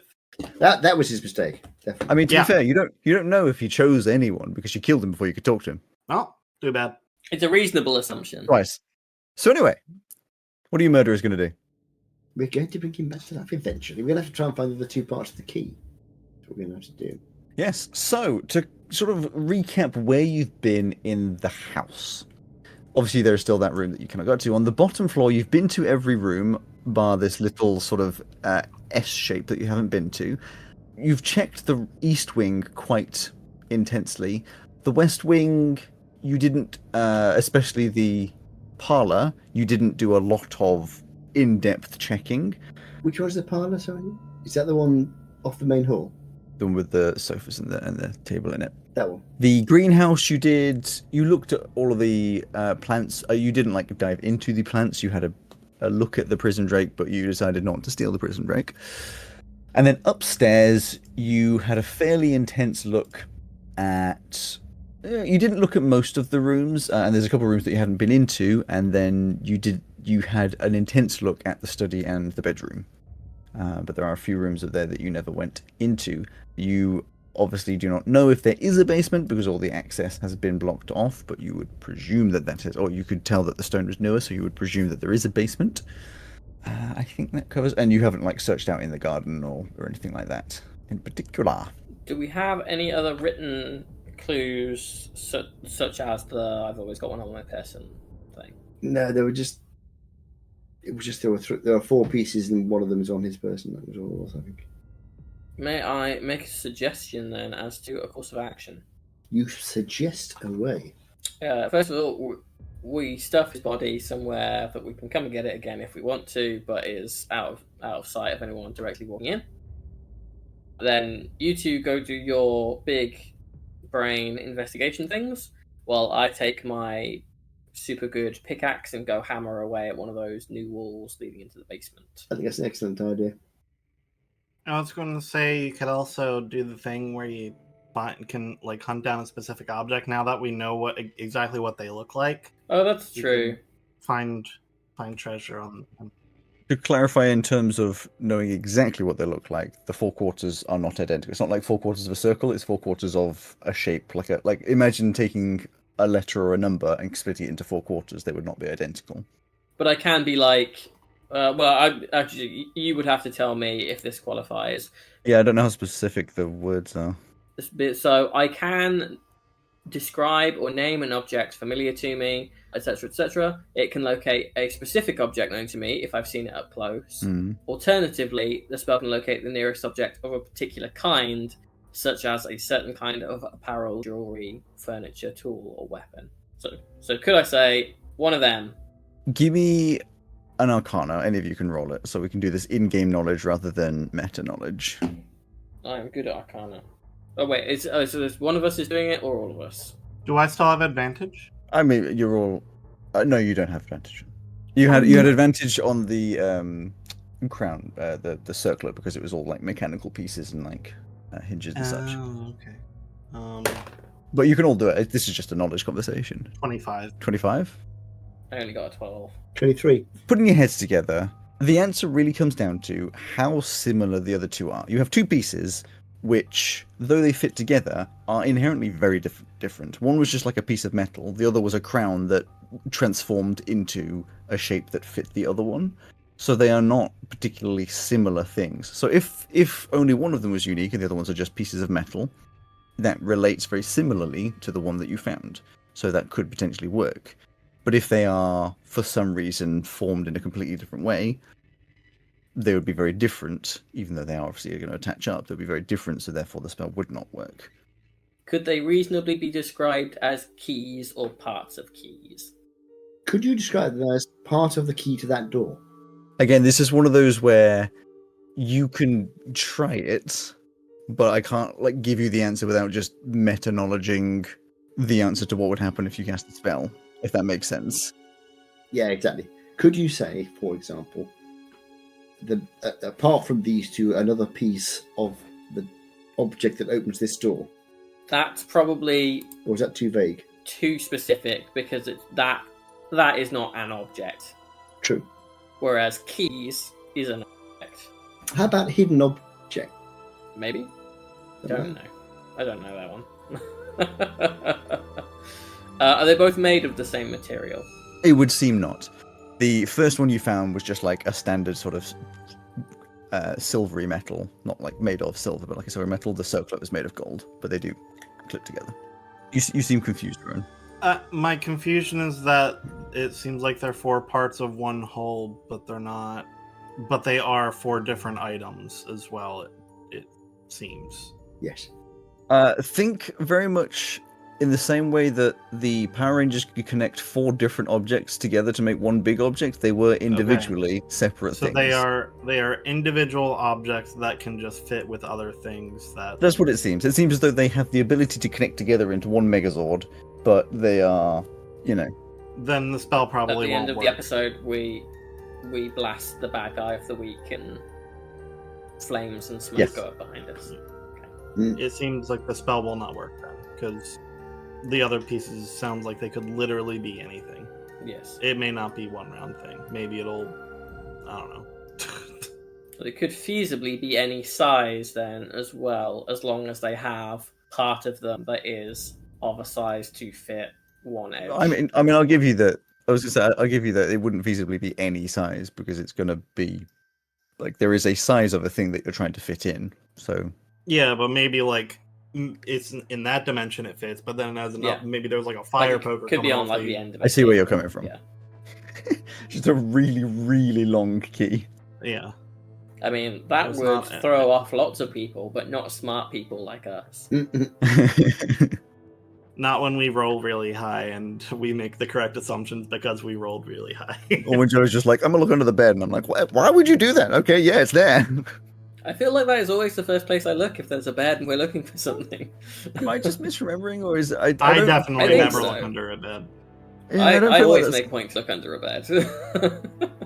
I'm gonna go and try to find the entrance to this S bit on the ground floor because it's pissing me off. Sure. So where are you going to look? Well, let's go. Because you have a, I mean, it's a little Yeah, metric, like so you're looking from yeah, above, in but, game, like, I wouldn't really understand that that's there. No, I don't agree. I think because you've been looking around, I reckon you have an inkling. I haven't been to that side of the house though. Oh, then that is very meta knowledge. Yeah. This is where the drugs were. I would have told you that. Yes, that in the corner of the parlor. I already checked behind this painting. I'm just gonna do my own checks of each of the rooms here. Sure. Stand in a room and tell me what check you would like to do. I'm going to look around the rooms for some of the like hidden type things we found in others. Like Sure. Hidden Well, so you're buttons. standing in the dining room, so obviously we'll do it a room at a time to make this fair with everyone. So you're standing in the dining hall, Yeah. which, if you remember, has a lot of beasts and parts of beasts all taxidermied and mounted around. It's a very nice room, all in all. Very neat, very kept. You're looking for secrety bits, so it would be an investigation. yeah. That's only a 14. I will flash of genius to make it an 18. An 18. So as you look around, you're looking for like secret little bits and pieces. Ooh, is there like a sconce that I pull? Is there a book that I tilt? Now just wait. Right next to where you're standing here is just, it's a door. It's one of those hidden doors that's not hidden in the sense of a super secret door. It's just a service door. It's the same color as the wall. There's just a service door here. And, well, I mean, presuming you open it, Yeah. because, yeah, it just shows that it's just a service corridor that leads round to between the 2 doors at the south of the hallway, and then there is a set of ladders sort of in the middle. Does it open here? Yeah, there's a little service door at the other end as well. Cool. Again, they're not like super secret. They are masked to not be obvious, so you wouldn't catch them immediately. Things you just like push on and a little magnet would go. Exactly, yeah, and they're not obvious when you first look, but if you're like looking for things, you're like, oh yeah, that's obviously a doorway. Just like when you're in any like old house or anything, or should I say old like manor and such, I guess. Before you go up those stairs, Joe, you start. I mean, are you going to break the lock open? Yes. Okay, you go over here. Easy to break. You just stick in the pickaxe and yank it, and it just tears apart the lock. You open up to a stone wall. This is for the podcast, the outside basement access. Look at that stone wall, and you just start picking. Wailing on it with my super duper pick against objects. Sure. Structure. We're not going to do rolls. You'll just be doing that for a while. You're just picking away at it. Monte, you are in the parlor. What are you searching for? So I'm going to start off by looking. There was that globe over there with all the drugs and things. Drugs. Next to it, that's a bookshelf, I think. So for the podcast as well as you are standing in a parlor which is 20 feet wide and 5, 10, 15, 20, 40, about 40 feet long. It is split into two sections by a room divider, so a movable room divider. At the south end, you have a circular table with 4 chairs at it, and then some. Do you know what they're called? They're called kitchen dressers, which contain sort of nice plates and bowls and things with a window looking out into the garden. On the northern side, there is a fireplace on the west wall, next to which are 2 nice big leather sofas. In the northwest corner, there is that globe, which you know has drugs in it. On the north wall, there's a nice big bookshelf, all sorts of books, stuffed full, old ones, new ones, all that kind of thing. And then there's some like logs for the fire around, but nothing else that seems particularly, on the first look, interesting. Anything on the walls? There are paintings and stuff around, various.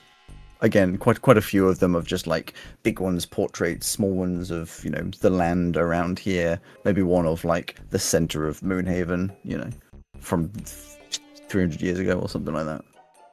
Do you want to start off by searching these settees underneath and take the cushions up? Give me investigation. That kind of malarkey. Oh, natural 20. That's 23. You are extremely sure that these are not hiding anything. They're just sofas. It's shame, but nice. So next I'm going to try these bookshelves here. Hang on. Oh, is that? So I only get one go. Well, I want to move around individually. Yeah. Go for it. Esto, are you climbing up those ladders in your service corridor? Yeah. Wonderful. Then we will all be dragged over to the second floor. You pop out. Bonk. There. Just in this tiny little room, there's a door, and that's it in a 5x5 room. So just at the top of these stairs. You open the door, or at least you can open the door. Yeah. It opens, and again, when you get to the other side, it's more like a service door type thing that just leads to the downstairs. You're discovering very quickly these are just the I don't want to see the servants kinds of corridors. While I'm up here, I'll go in these rooms we haven't looked in. Or try. Pick one. And lockpick them if... Pick one before you rotate. I'm going to be so real, I can't really tell where the doors are. Is this a door? Oh. That's a door. Yeah, so that like slightly different texture is indeed the door. Cool. I mean, you can just say this room and I can tell you if it's, locked or not. Yes. So that room, 'tis not locked. This is the northeastern first floor. Well, for us, it's first floor. For you, it's second floor room, which, bonk, is another room full of beds. These beds, though on here they are made, seem to be extras. They're like one of them slightly broken. They're not beds that are made. There's a desk in the corner, but it's not really got anything on it. This a couple chests and stuff in the corner. This seems to be like one of those rooms where stuff just kind of gets put with an intention maybe of being sorted, but of no particular organization. There's a couple desks in here. There's a couple trunks, but you walk over, they're not locked. There's nothing inside them. You're welcome to do an investigation for any more like in detail stuff, of course. Yeah, in here I just want to look for like, I don't know, maybe like journals or something. Sure. Like, maybe some workers are talking about the weird shit that their employer's doing. That kind of thing. Ooh, baby, 19 plus 8, 27. 27. Yeah, just a nice low 27. You don't find any journals or anything. In fact, you discover this appears to not be a room that anyone stays in, especially when it's on the wing of the house that has the, the master of the house, as it were. I will give you with a 27. What's the best way of like describing this? In fact, yeah, I know. One of the beds. You're just looking around in a lot of detail, just like, oh, is there secret bits? Is there stuff underneath these beds? Is there anything? But as you're searching around, there's like, oh, this bed, it's got some like gross, crusty stuff on it that you very quickly discover, oh, that's certainly like old blood. There's no sheets or anything. There's no mattress on this frame anymore, so there's no other marks. It's just what has obviously dripped down the side and gone underneath a little bit. It's just like old blood that wasn't cleaned up properly. A little bit absorbed into the wood. What? Fuck? Ozzy, you would have got, it's not been very long, but it's been maybe a minute, maybe two. You would have got a little bit in, maybe starting to make a crater. It's just like small stone. You You may be getting to the end of one of these big stone bricks, and behind it, it appears to be more stone bricks. It is not just like one layer of wall. It appears that there's going to be a deep wall here. You keeping going? Yeah, you got to do it more than one layer of brick, otherwise that's an itchy wall. But you're going to keep going? Yes. I feel like this is the best way I can contribute at the moment. Captain Monte. Simon de Montfort Smith. You're in the parlour. You have searched around the sofa. You neatly put the cushions back in place, even though it's unnecessary. Because I like to leave shoes neat. I'm going to have a look at the bookshelf at the end there. Okie dokie. 17. Nothing particularly interesting all in all. You do discover that there's a lot of books on like self-help, how to be a businessman, all those sorts of things. And then there's a bunch of like, fiction, non-fiction, the kind of stuff that's just in a bookshelf to fill up a bookshelf. But there's an interesting little corner of books that appear to be less neat, as though they've been read a bit more recently, that outline devils and demons. Nothing specific to any devil or demon, but just like, interest, like this is about the hells, this is about devils and demons and things. And you can tell... actually, I'll give you that, of course. I was about to assume that you're looking at the books, but I don't know if you'll care. So I'm looking at the books. As in, like, are you going to read the books? Is the question. Well, if I see they're interesting, I'll have a flick through them because there might be something inside the pages. Sure. So you can see a lot of them are just like a bit wispy and nothing sort of giving you any more information than you might know. One of them seems to have like a list of demons and devils and things, almost like an index with some vague amounts of information. A to Z, there's only about like maybe 30 in the list. You would have a vague knowledge that in terms of devils and demons and things, there's 4 billion or whatever. But at the end, when you get to about Z, a page has been torn out. Okay. Not at all disquieting, that's fine. I take it that's me for the moment. Yeah, we'll keep shifting. Pesto. Wasn't there a weird Z thing in the diary that we found? Like a child of Z? Oh, Z no. Something? He had a dream. Yeah. He had a journal, and it had a dream about... You still have the journal on you, so that is something I would tell you. The dream outlined that some Zarakesh appeared in front of Zarakesh. In front of him. And it was as his like son with a snake head, though, right? Yeah, his son with a snake head, and then behind his son appeared Zarakesh, and then it was all a weird dream where his son was like pulled away and Nailed it. Look at me remembering stuff. Congratulations. Pesto, where you going? What you doing? I guess I'll go and check out this room. I'll give you both of those little rooms. Those tiny little rooms that are next to those that ladder you came up. Yeah, you open both of these. They're not locked. They're both toilets. Cool. I will not take that as your turn unless you want to start digging into the toilets and do an investigation. You don't. You'll always wonder. Pesto has toys. I think I'm okay. I'll... There's a part of you like, it could be, and you're like, maybe if we don't find them anywhere else. Yeah. Maybe I'll degrade exactly. myself then. How about this? Sure. That door opens, and at this point, you're starting to get really weirded out. It's another room with beds in it. This one is, however, set up much more like a guest bedroom just for multiple people. There's 3 single beds in there, and it comes off this like second upper parlor. It doesn't seem to be something that's set up for more serving staff. This is certainly if there are guests around. And as you look around a bit more, you can see this is set up more like a kids' bedroom type thing. Is this what rich people do with all their rooms? Is they just keep putting beds everywhere? In fact, actually, in terms of which rooms you be in, this one, 2 of the beds are less like specific. One of them certainly appears to be like a kid's bed, as though this is a child's room. There are just extra beds in it because it's a big room, but a child doesn't need this much room. In fairness, the richer you are, the more guest bedrooms you have, but never get used. Mm-hmm. And the more lounges you appear to have, just sofas are everywhere. I guess I'll investigate this room. Sure. Maybe there's some like creepy kid drawings or something in here. So this is the son in his dream, I suppose. I mean, you saw that he had a son when you were at the Opal. 21. 21, very good. Like I said, you can see that one of the beds and therefore one of the wardrobes and some of the area is very kid focused. There's, toys and things around. One of the chests has a bunch of, stuffed toys in it. Another one of the chests has a bunch of like toys to play with. Are they good toys? I mean, yeah, it's a rich house. They're very, very nice toys, very high quality. Well, sometimes they're like mainstream, but they're not necessarily well made. I'm not really sure how to answer. They're nice toys. What do you want from me here? Okay, fine. Wait, are they Lego or are they like knockoff Lego? Yeah. Knockoff Lego is like as good as Lego these days because Lego's patent ran out a while back. So since then they've been having a lot of like copycats that are doing a very good job. Lego actually tried to remake their patent, but they weren't allowed to because it's too similar to the previous patent because it had already run out. So the courts ordered that basically you can't just be like, I want to redo it and I've changed the logo slightly. That's not how that works. So there's some really good knockoffs that are actually better and cheaper than Lego at this point, or at least the same quality.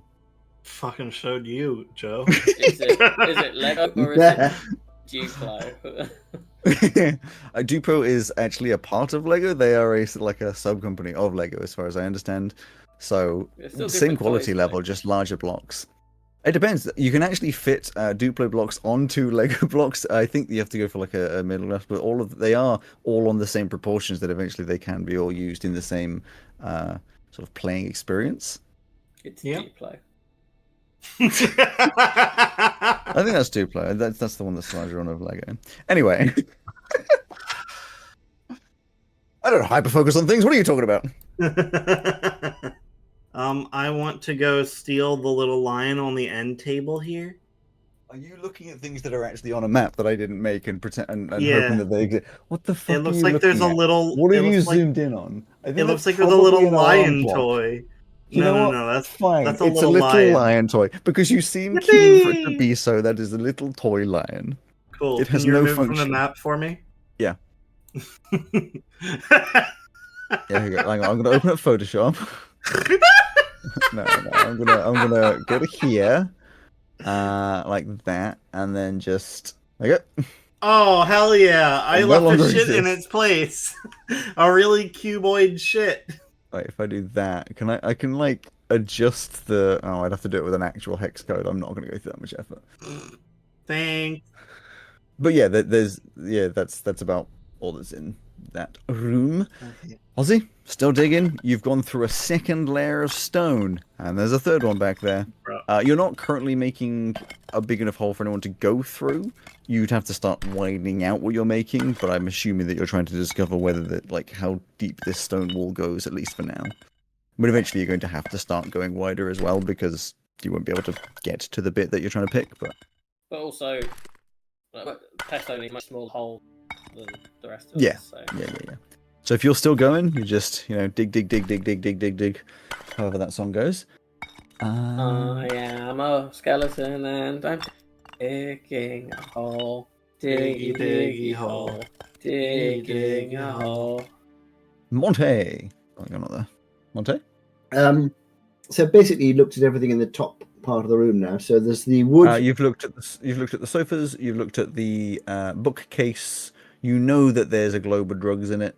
We searched the globe, didn't we? You have been told that there is stuff in the globe. I told you that there was a bunch of. Yeah. I will go. I mean, for completeness, I'll go and check out the globe, I suppose.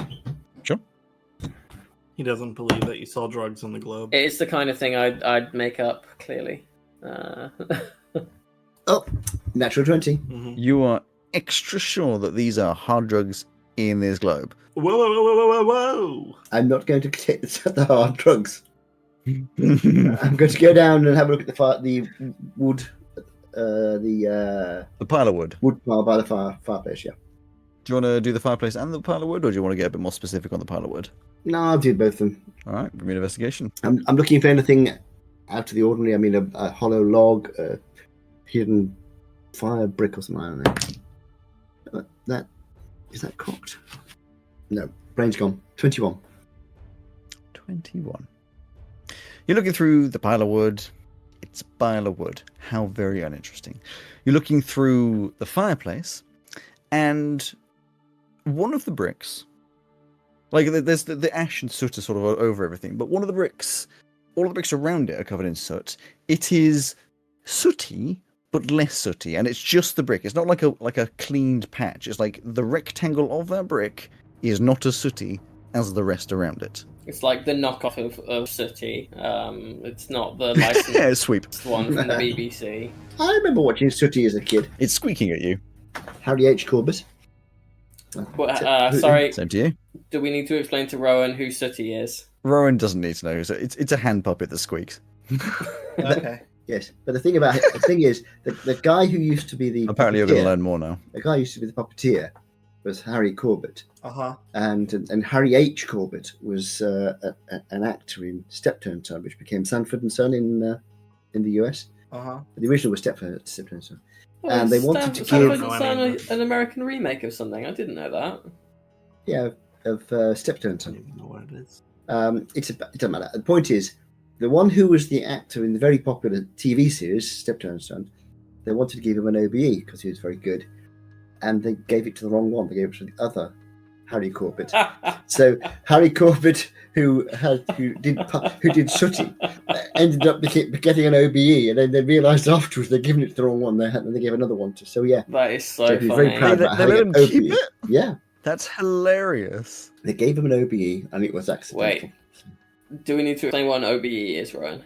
I don't Care. I assume it's an award. I know what you were going to say. You do not care. It stands for Order of the British Empire. It's like being knighted. Sure. It's like on the way up becoming to being a united. Yeah, it's one of the more steps Are you up gonna to do being anything with your Sooty? a knight. You're going to do anything with your I Sooty am. this week? I'm going to pull out and try and extract the brick. I have a dagger. So Give I can use me- that. You need to ask Hey. everyone around you before you pull out your sooty. Give me a sleight of hand. Sleight of hand. I can do that as soon as I would find You sleight need of hand. consent. Hey, this is one of the things I don't have advantage on. That's no good. You don't have advantage on consent? That is a 15. 15. You know this can come out, but you're struggling to get it. You can't get your fingers around it. It's very solidly in there. It's very annoyingly awkward, and you just can't work it out. Can I use my thingy, which I forgot the name of? Wizard's Have handy you tried pressing it? thingy. That's true. I'll try pressing it. You've done the rolls to try and do so. Your interactions are Fine. So it's my mage hand. Because That's what I was trying to think of. It would make a lot of sense for it not to come out if it was a button rather than a thing that Yes, slid out. exactly. Can my mage hand sort of go into the wall and pull it out? mage hands can't go through walls.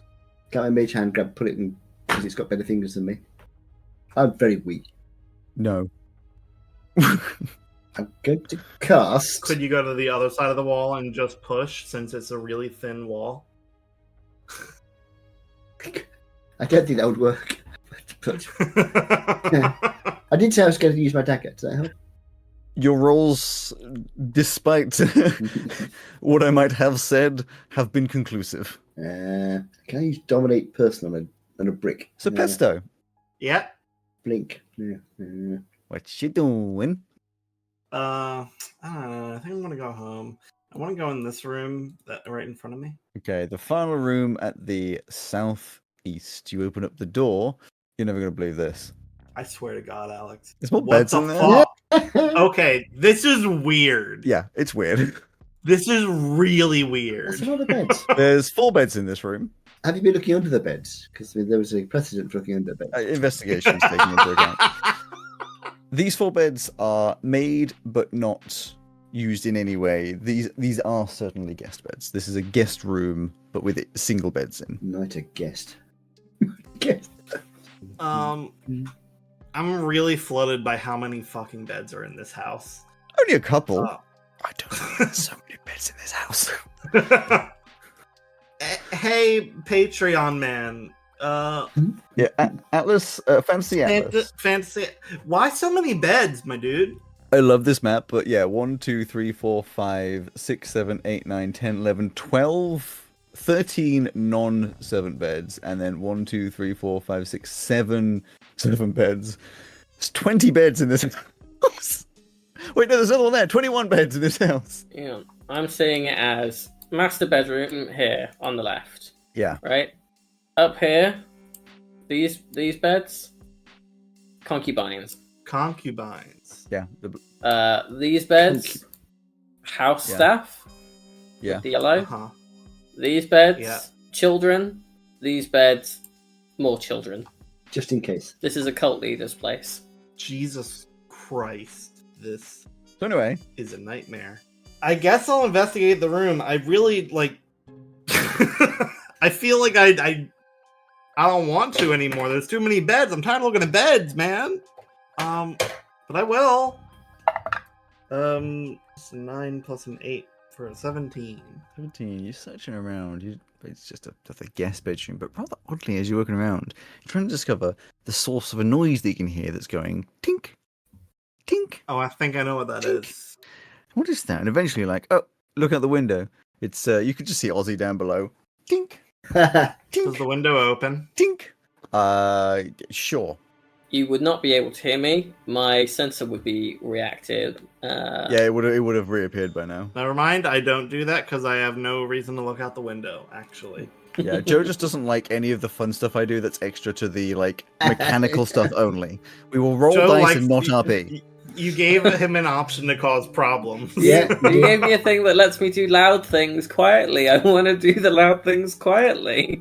I'm going to need to destroy that item very quickly, otherwise no fun allowed.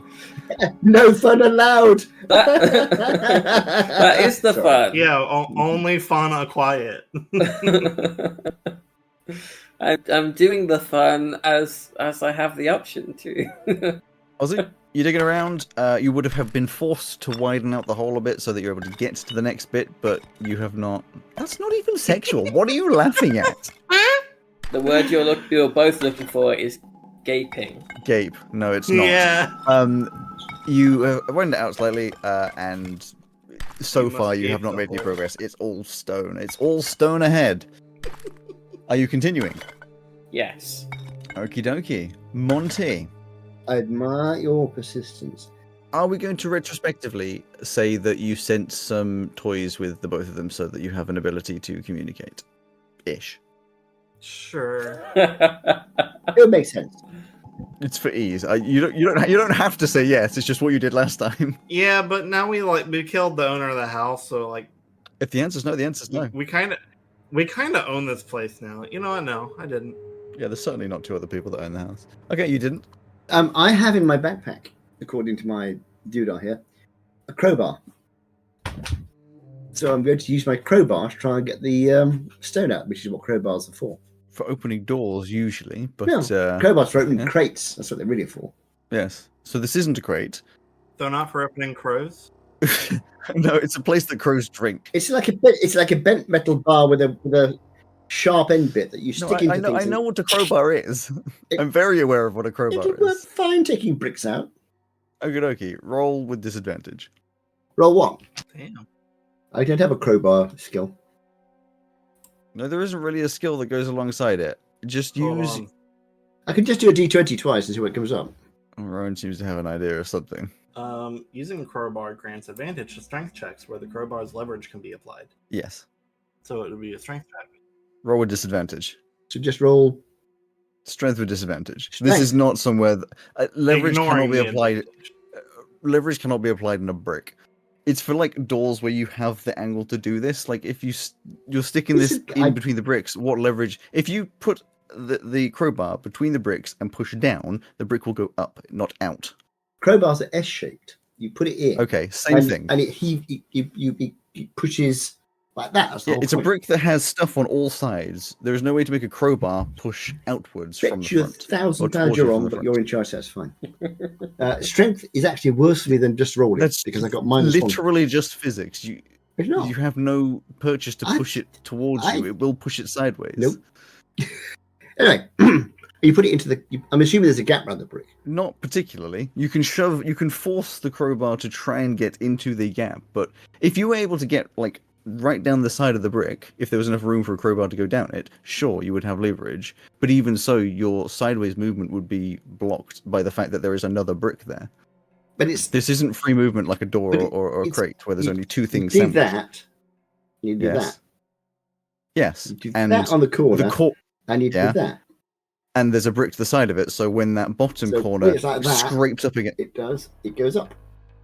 yes, The corner, and and the the other corner, side. the corner on the other side Yeah, you do that. cannot move sideways because there is a brick in the way. When a brick goes sideways, there's a circle. It makes a circle in that corner. does. There is not enough room for it to move.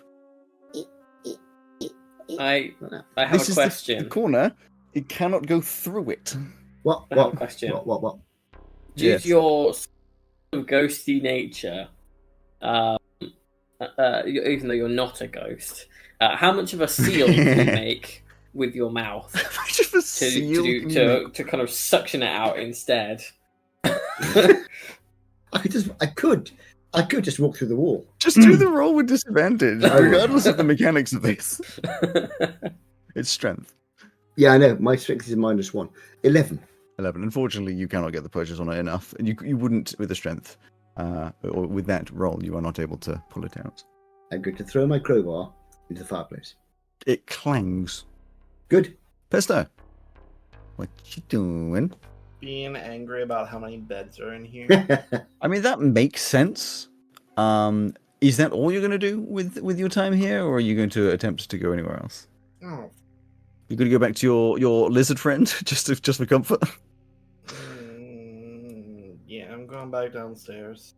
Oh, okay. You just yeet over the balcony. Yeah, that's fine. Yeah. On my hoverboard, I do a sick trick off the side of the balcony. Insert sound from Tony Hawk's, Boing! where you get that pow noise. And you hear, or like here or whatever. I'll go through and see what's taken this fool so long. In one You room. see Monty in the fireplace with a crowbar. Monty, sorry, Captain. What are you doing? This brick, there's something strange about it. I'm trying to get it out, but I just can't get this crowbar in. Can I shift my all-purpose tool into some mason's tools? I mean, the answer is yes. What is your plan for using them? To try and like break the bricks around it to try and Yeah, just do something? kind of clear up like the mortar surrounding that one loose brick. A little more, so it's well, I mean, easier to to be fair, pull at this point you don't know it's loose. You just know it looks different. But yes, you can clear the mortar around it. Sure. I can't really do a check for that. It's just tools and a chisel. So it would leave. You'd break apart all of the little bits and around it. It stays in place. It doesn't like fall or anything. I'll give you the crowbar. Here, the crowbar. Can I use the tools to just try and pull it out as well? You can give it a go. There is a little bit more leverage. I will give you a strength check with neither advantage nor disadvantage. And assist. I don't know how. If you're using the crowbar, because that's what it is. If you want to, I wanted to use some mason's tools. Mason's tools wouldn't really help with. What are you? Are you trying to pull this towards you? Can I just investigate it first to see? You're welcome to investigate it, of course. 19. 19. This is a button. I'm gonna push it. You push it. You push it. It makes a very satisfying noise, and the back of the fireplace sort of shifts sideways like a sliding door, two halves, left and right. Is it electrified? It was not electrified. Good. That's Shut the something. door behind. It reveals quite a small space behind. You've got to put the electricity in for it to shock you. I think Joe was getting some electricity there, Yeah. glitching out his Discord call.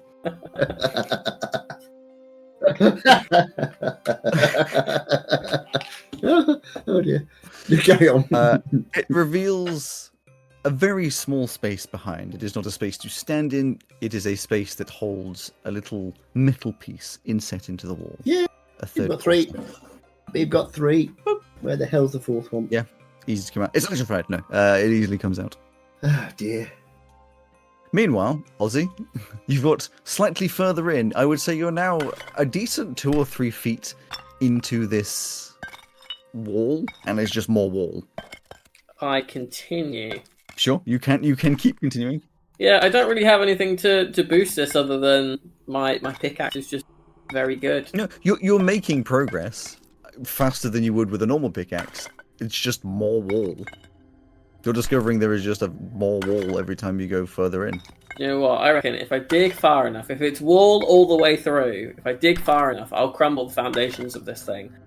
And mark 2 The guild health will fall down. Yeah. for us to survive the captain. Eventually. As soon as you stop digging, though, it turns into that meme where just on the other side of the wall where you were is a bunch That's of why I have to diamonds. keep going. you Yes. can't stop. Just at the end of this, Uh, tunnel that I'm going to make is going to be 100 gold pieces worth of diamond. Yeah, exactly. Mhm. Exactly.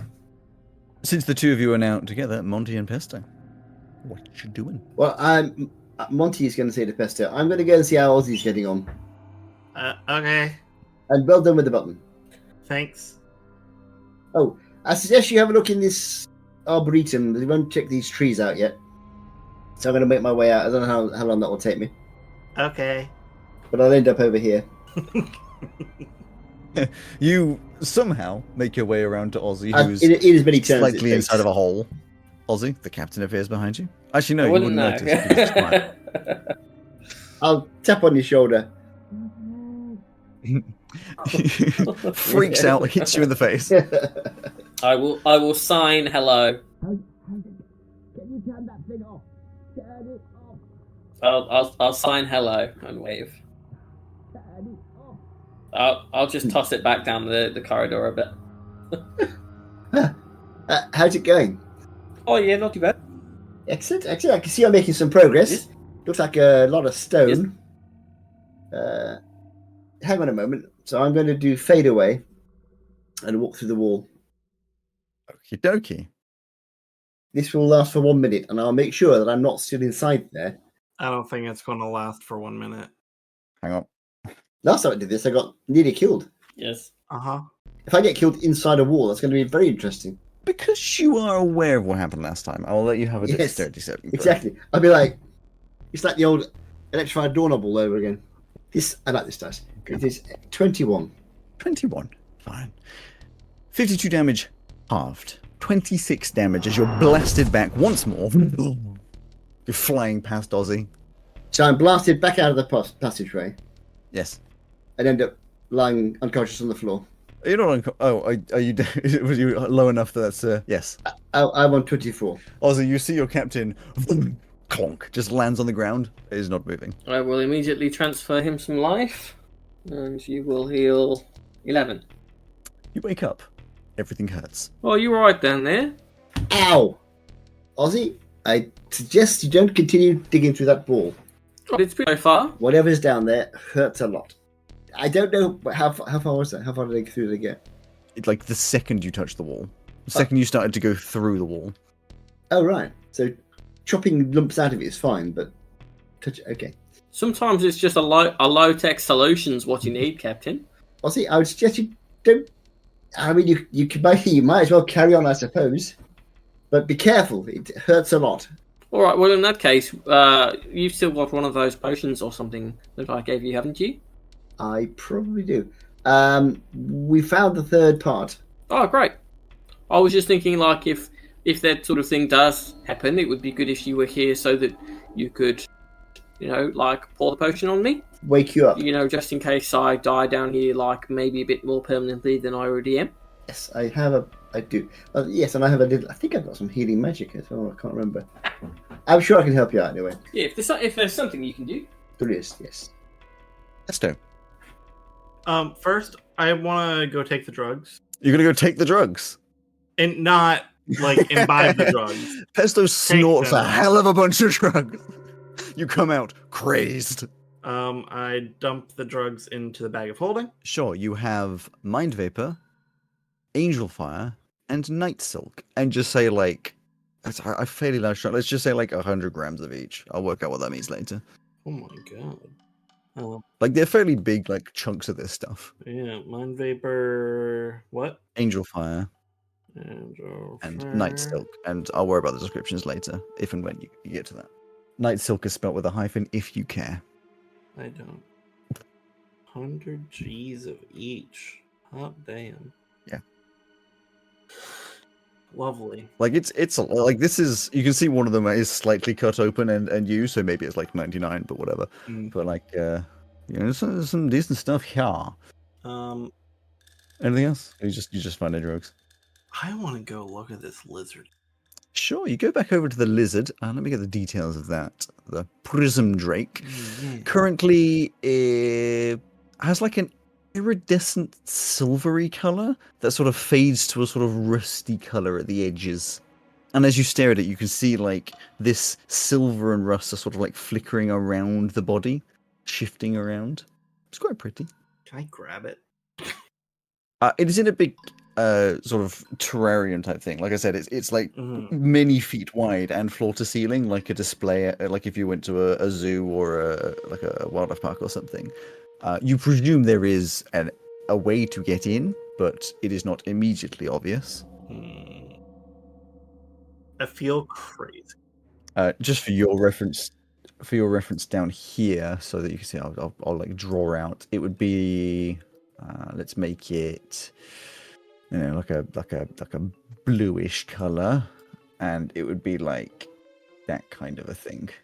Okay. I know you're like technically half them. I'm guessing this isn't the case just based on our interactions here.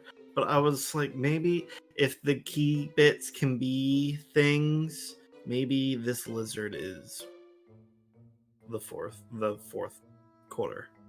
Could be. Can I do Have one of those like things that gerbils and hamsters get their water through. Maybe that folds down into one. Yeah, maybe. Can I do an Arcana check on it?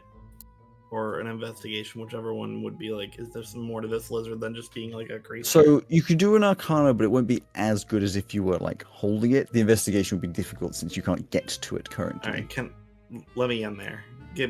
Let me find a way in here. What do I roll Okay. for that? Well, that'll be an investigation on the, or perception if you wish. I never wish to percept, nor be perceived. 24. 24. You're more than fine. You can see that there is an entry hatch on the eastern wall, which obviously is accessible from the next room over, so that kitchen room. Lovely. So you go around there. There is a keyhole. A lock? For the podcast. Who do you Everyone's think face just I like, am? the fuck you I'm talking to you. You think What are that's you gonna looking at? stop me?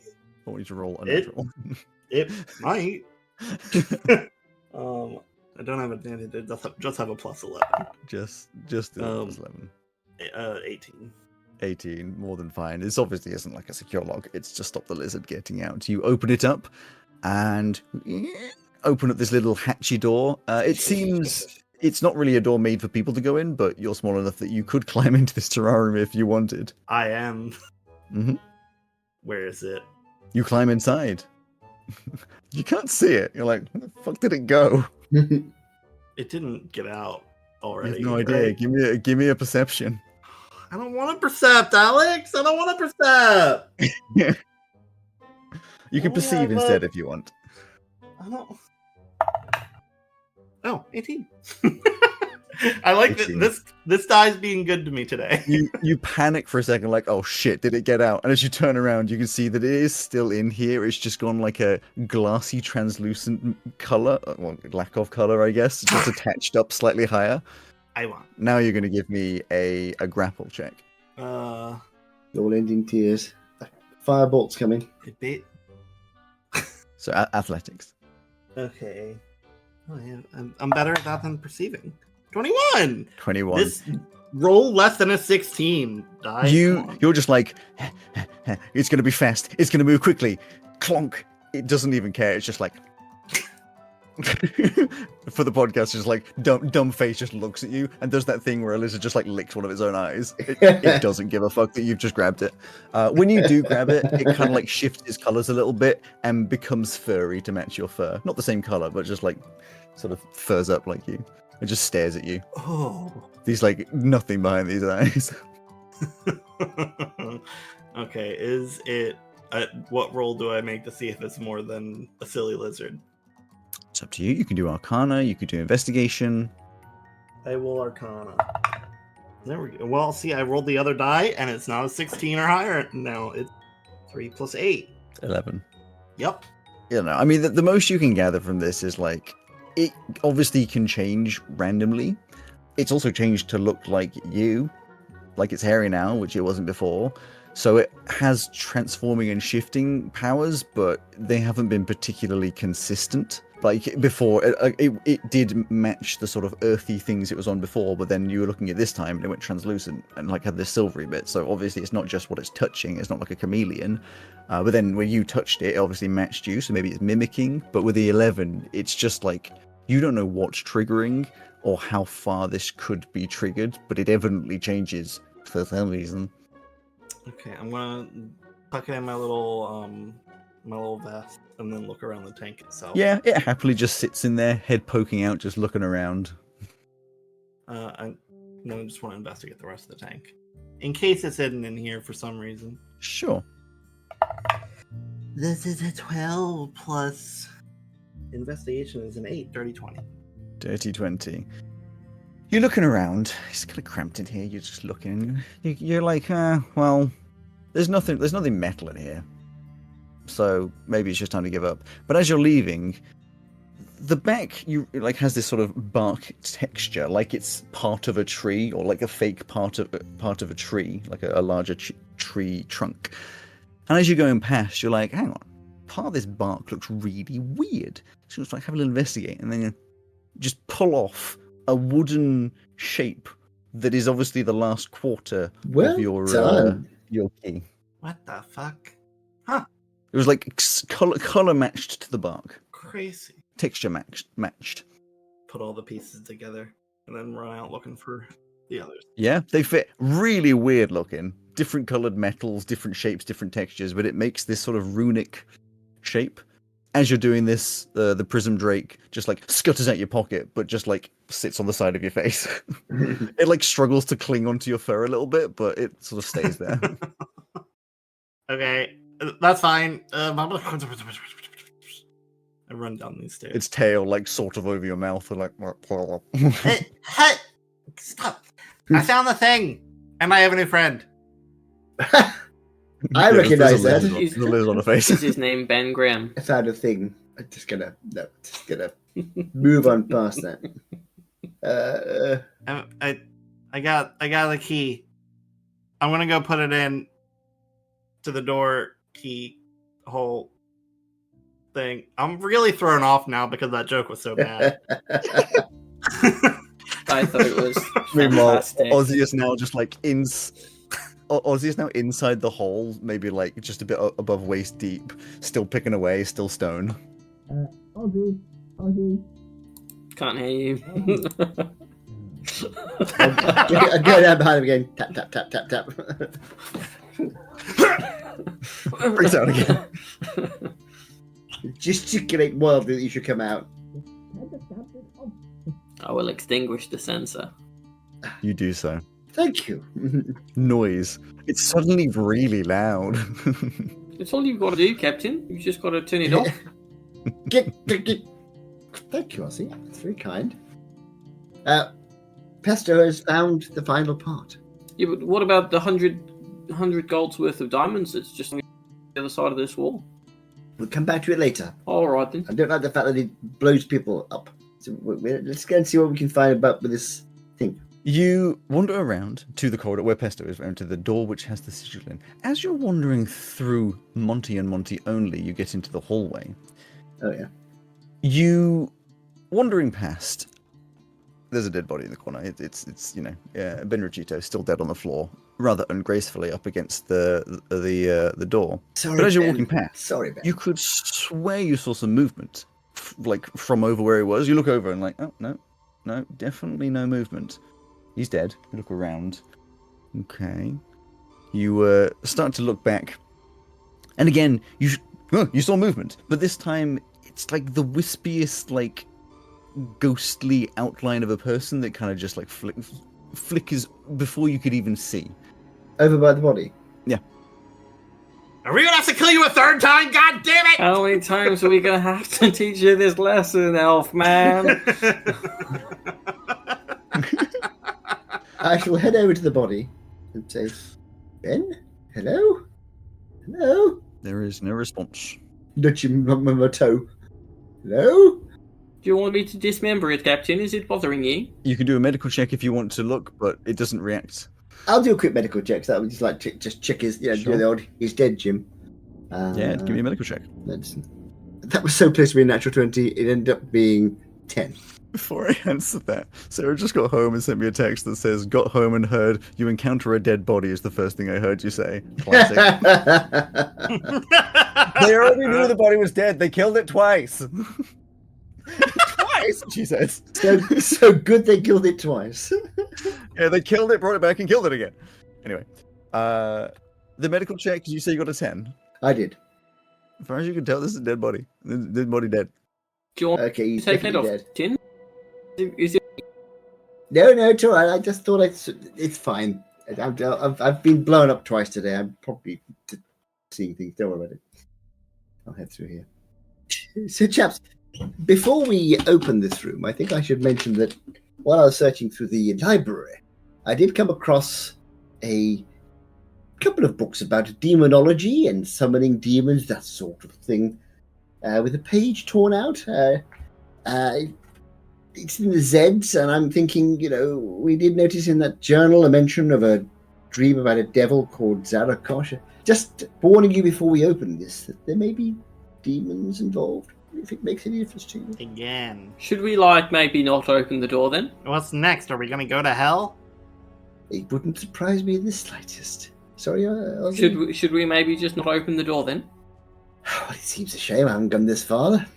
You did get blown up twice today, and we're out. I've only got one opportunity to bring someone else back from dying quickly, and we don't have the full crew. Could we not just take all of this stuff back to that lady and be like, yeah, there's a room, it's probably got a demon. But I've been blown up twice today, and I'd like to have a word with whoever did it. Alright, should we maybe rest for an hour and recuperate before we do that? Yes. The thing is that we need to find a bed somewhere.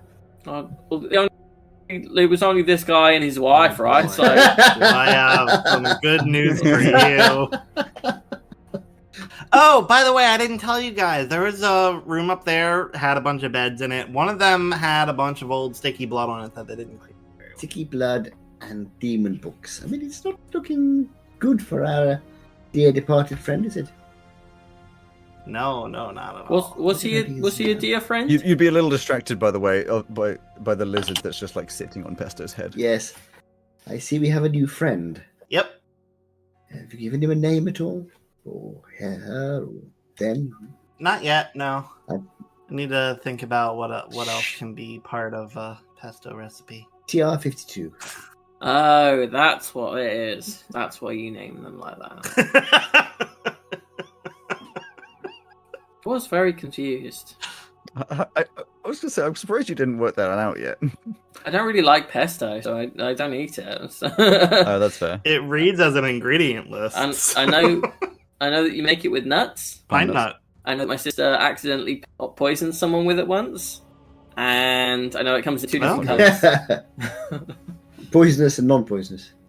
Maybe the lizard can be called Jar. Because you have to put pesto in a jar. Why does it have to be in a jar? Not me, pesto. I thought you. Okay. This lizard, Jar Jar Binks. So, Jar- I'm Yeah! putting... That's a property. It has to be like Jar Jar Winks. Jar Jar. Jar Jar Blinks. Jar Jar Jar Jar Blinks. I'm gonna put the thing in the door. Oh wait, no, I'm not. We're resting. We're resting first. Okie dokie. We're taking a short rest. Short rest. Oh, you can take a short rest. Okay, sure. I'd love to take a long rest, but I didn't assume that we had the time for that. I did think we'd take a long rest in someone's house while we're burgling it. I mean, Oh, you didn't kill him, I mean. It was self-defense. What are you doing during the long rest, Monty? oh, short rest. That's exactly what I meant to say. I just didn't say it. What are you doing during the short rest, Monty? Actually, I will do something because I'm going to rest. But I think I have a thing I can do when you do a rest. Song of Rest. With a song, you and friendly creatures gain 1d8 additional healing at the end of a short rest. Indeed, you do. What is your song? Song is Song of healing. Heal, heal, heal, heal, heal, heal, heal, heal, heal, heal, heal. How much It's a extra great song. do we get? 1d8. A D8. I have no more hit dice to spend on a further short rest. Me either. I didn't appear to have any D8s. Oh, actually, I've got some here somewhere. We're actually using short rest during this campaign. Imagine that. It's a good mechanic. I don't think we've ever really worried about short rest before, unless like a fighter or maybe like me, Ray as a warlock was like, "Hey, can we short rest for a second?" And then we just carried on. So, you have your little rest, make sure that everything's, settled.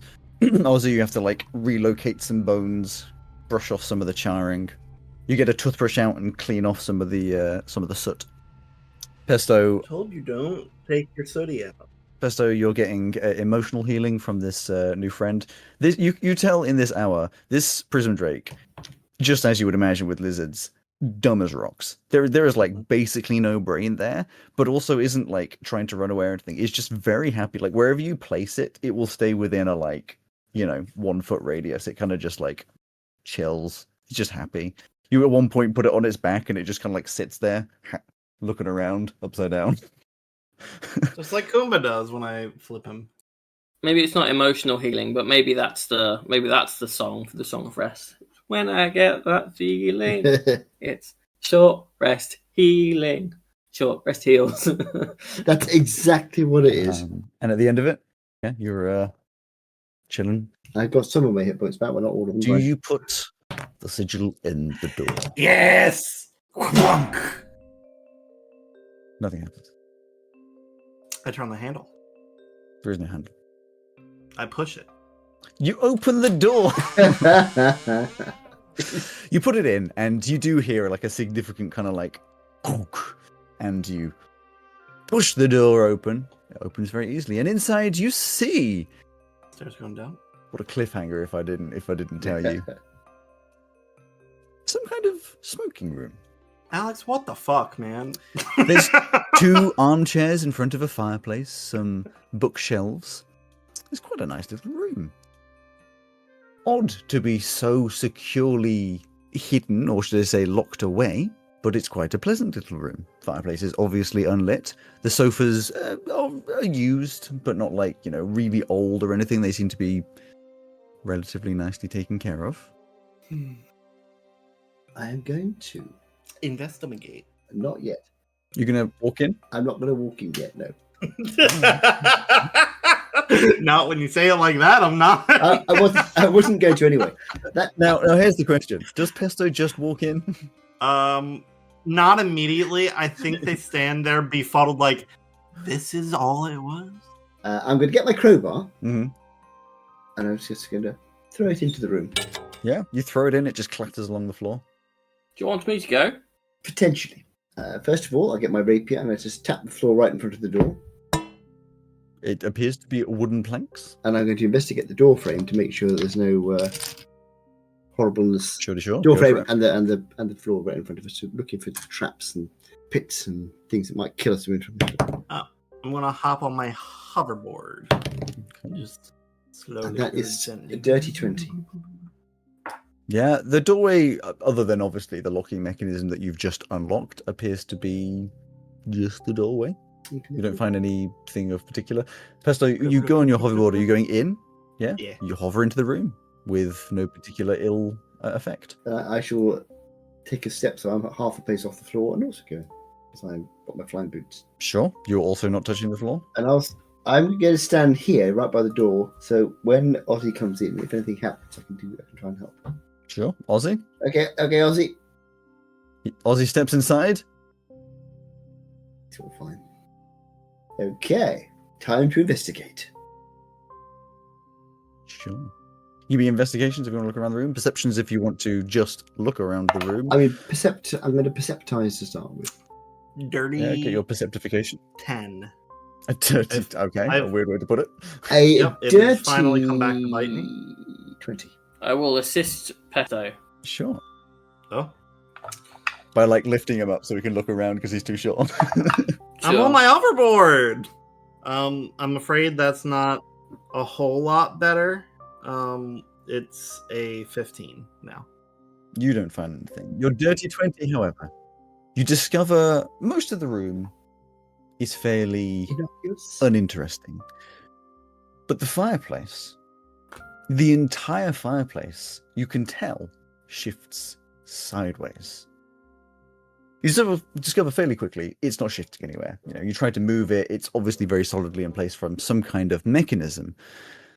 Yeah, I think with the dirty 20, this would be your bit, whereas the investigation 15 would have been the fireplace bit.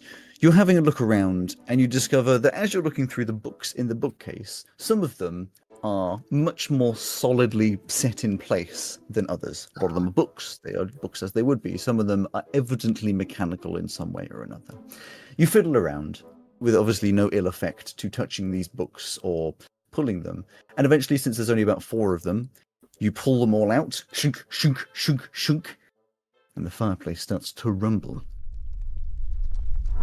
as it moves sideways, revealing a hatch, or should I say, a hole with a ladder downwards. The basement! That is sealed off with stone. No, it's not.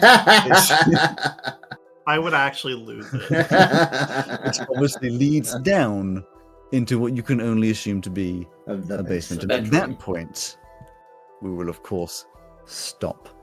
There we go. More beds. Hang on, you murdered the same person twice, you stole a lizard, and you found a bunch of pieces. And we found a hole in the ground. And I got blown up twice. As we leave, Rowan, now that it's supposedly yours, or at least you've stolen it, what does the lizard look like? Using the thing that you gave me, or just like... Well, like I said, you've got that list of like the normal ones, but because it's a fun little thing that does fun little things, you can just, if you want, that's like a guideline. It's always the shape of a lizard, if that helps. Yeah. I was gonna say, aesthetics wise, I think the only consistent part of it is that it's just like it's like a lizard. It's like shape. A 3D chameleon. Yeah. I guess chameleons are 3D, but you know what I mean. Yeah, I know. I was kind of picturing like a.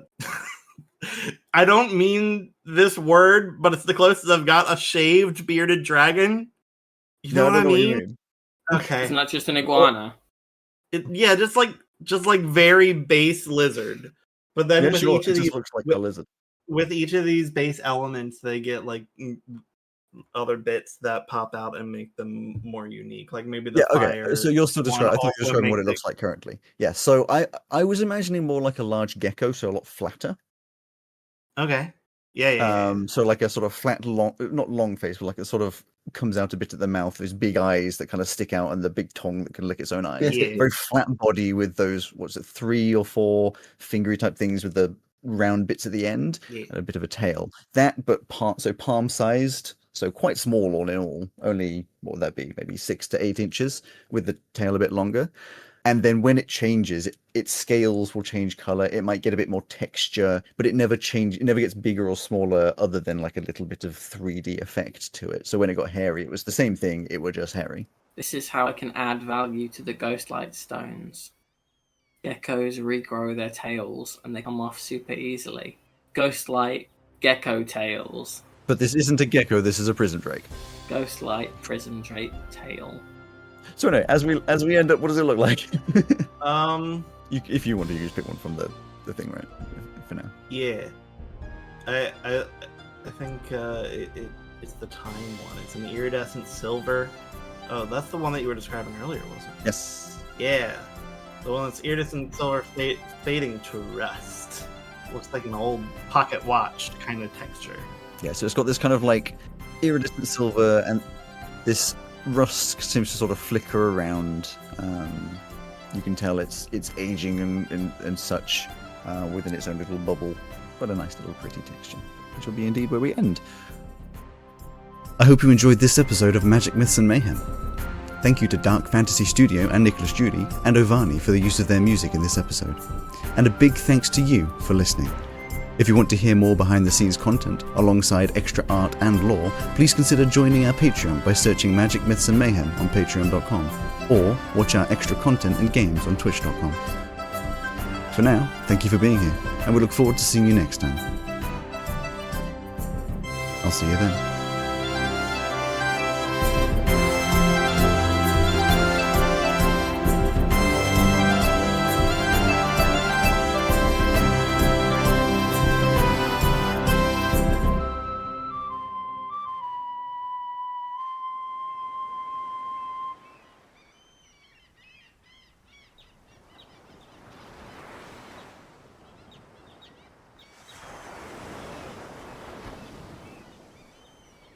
Joe, you can sleep. It's okay. You're You're Go to released. bed. You're released. I was planning on like earlier. I was sorting out what time I was going to get up to do my training for early starts again, or actually earlier starts than I've had in years. I was thinking, I might maybe have Lions a weekend, but I'm gonna try and make sure I'm up at like 7 both weekend days as well, just to make sure I'm. Gross. Go get some sleep then. What are you doing still here? Someone wanted to describe a gecko. It's a prism drake. Jeez. We're still recording. Do you want to add something after like the credits? This is for just those people that are dedicated, listening, right to the end. Yeah. Pesto's not all right in the head, and I know, like, a lot of the times it seems like he's pretty level-headed, but then this was one of the moments where it was like, oh, no, that raccoon's not good. Yeah. We're pirates, baby. It's pirates, baby.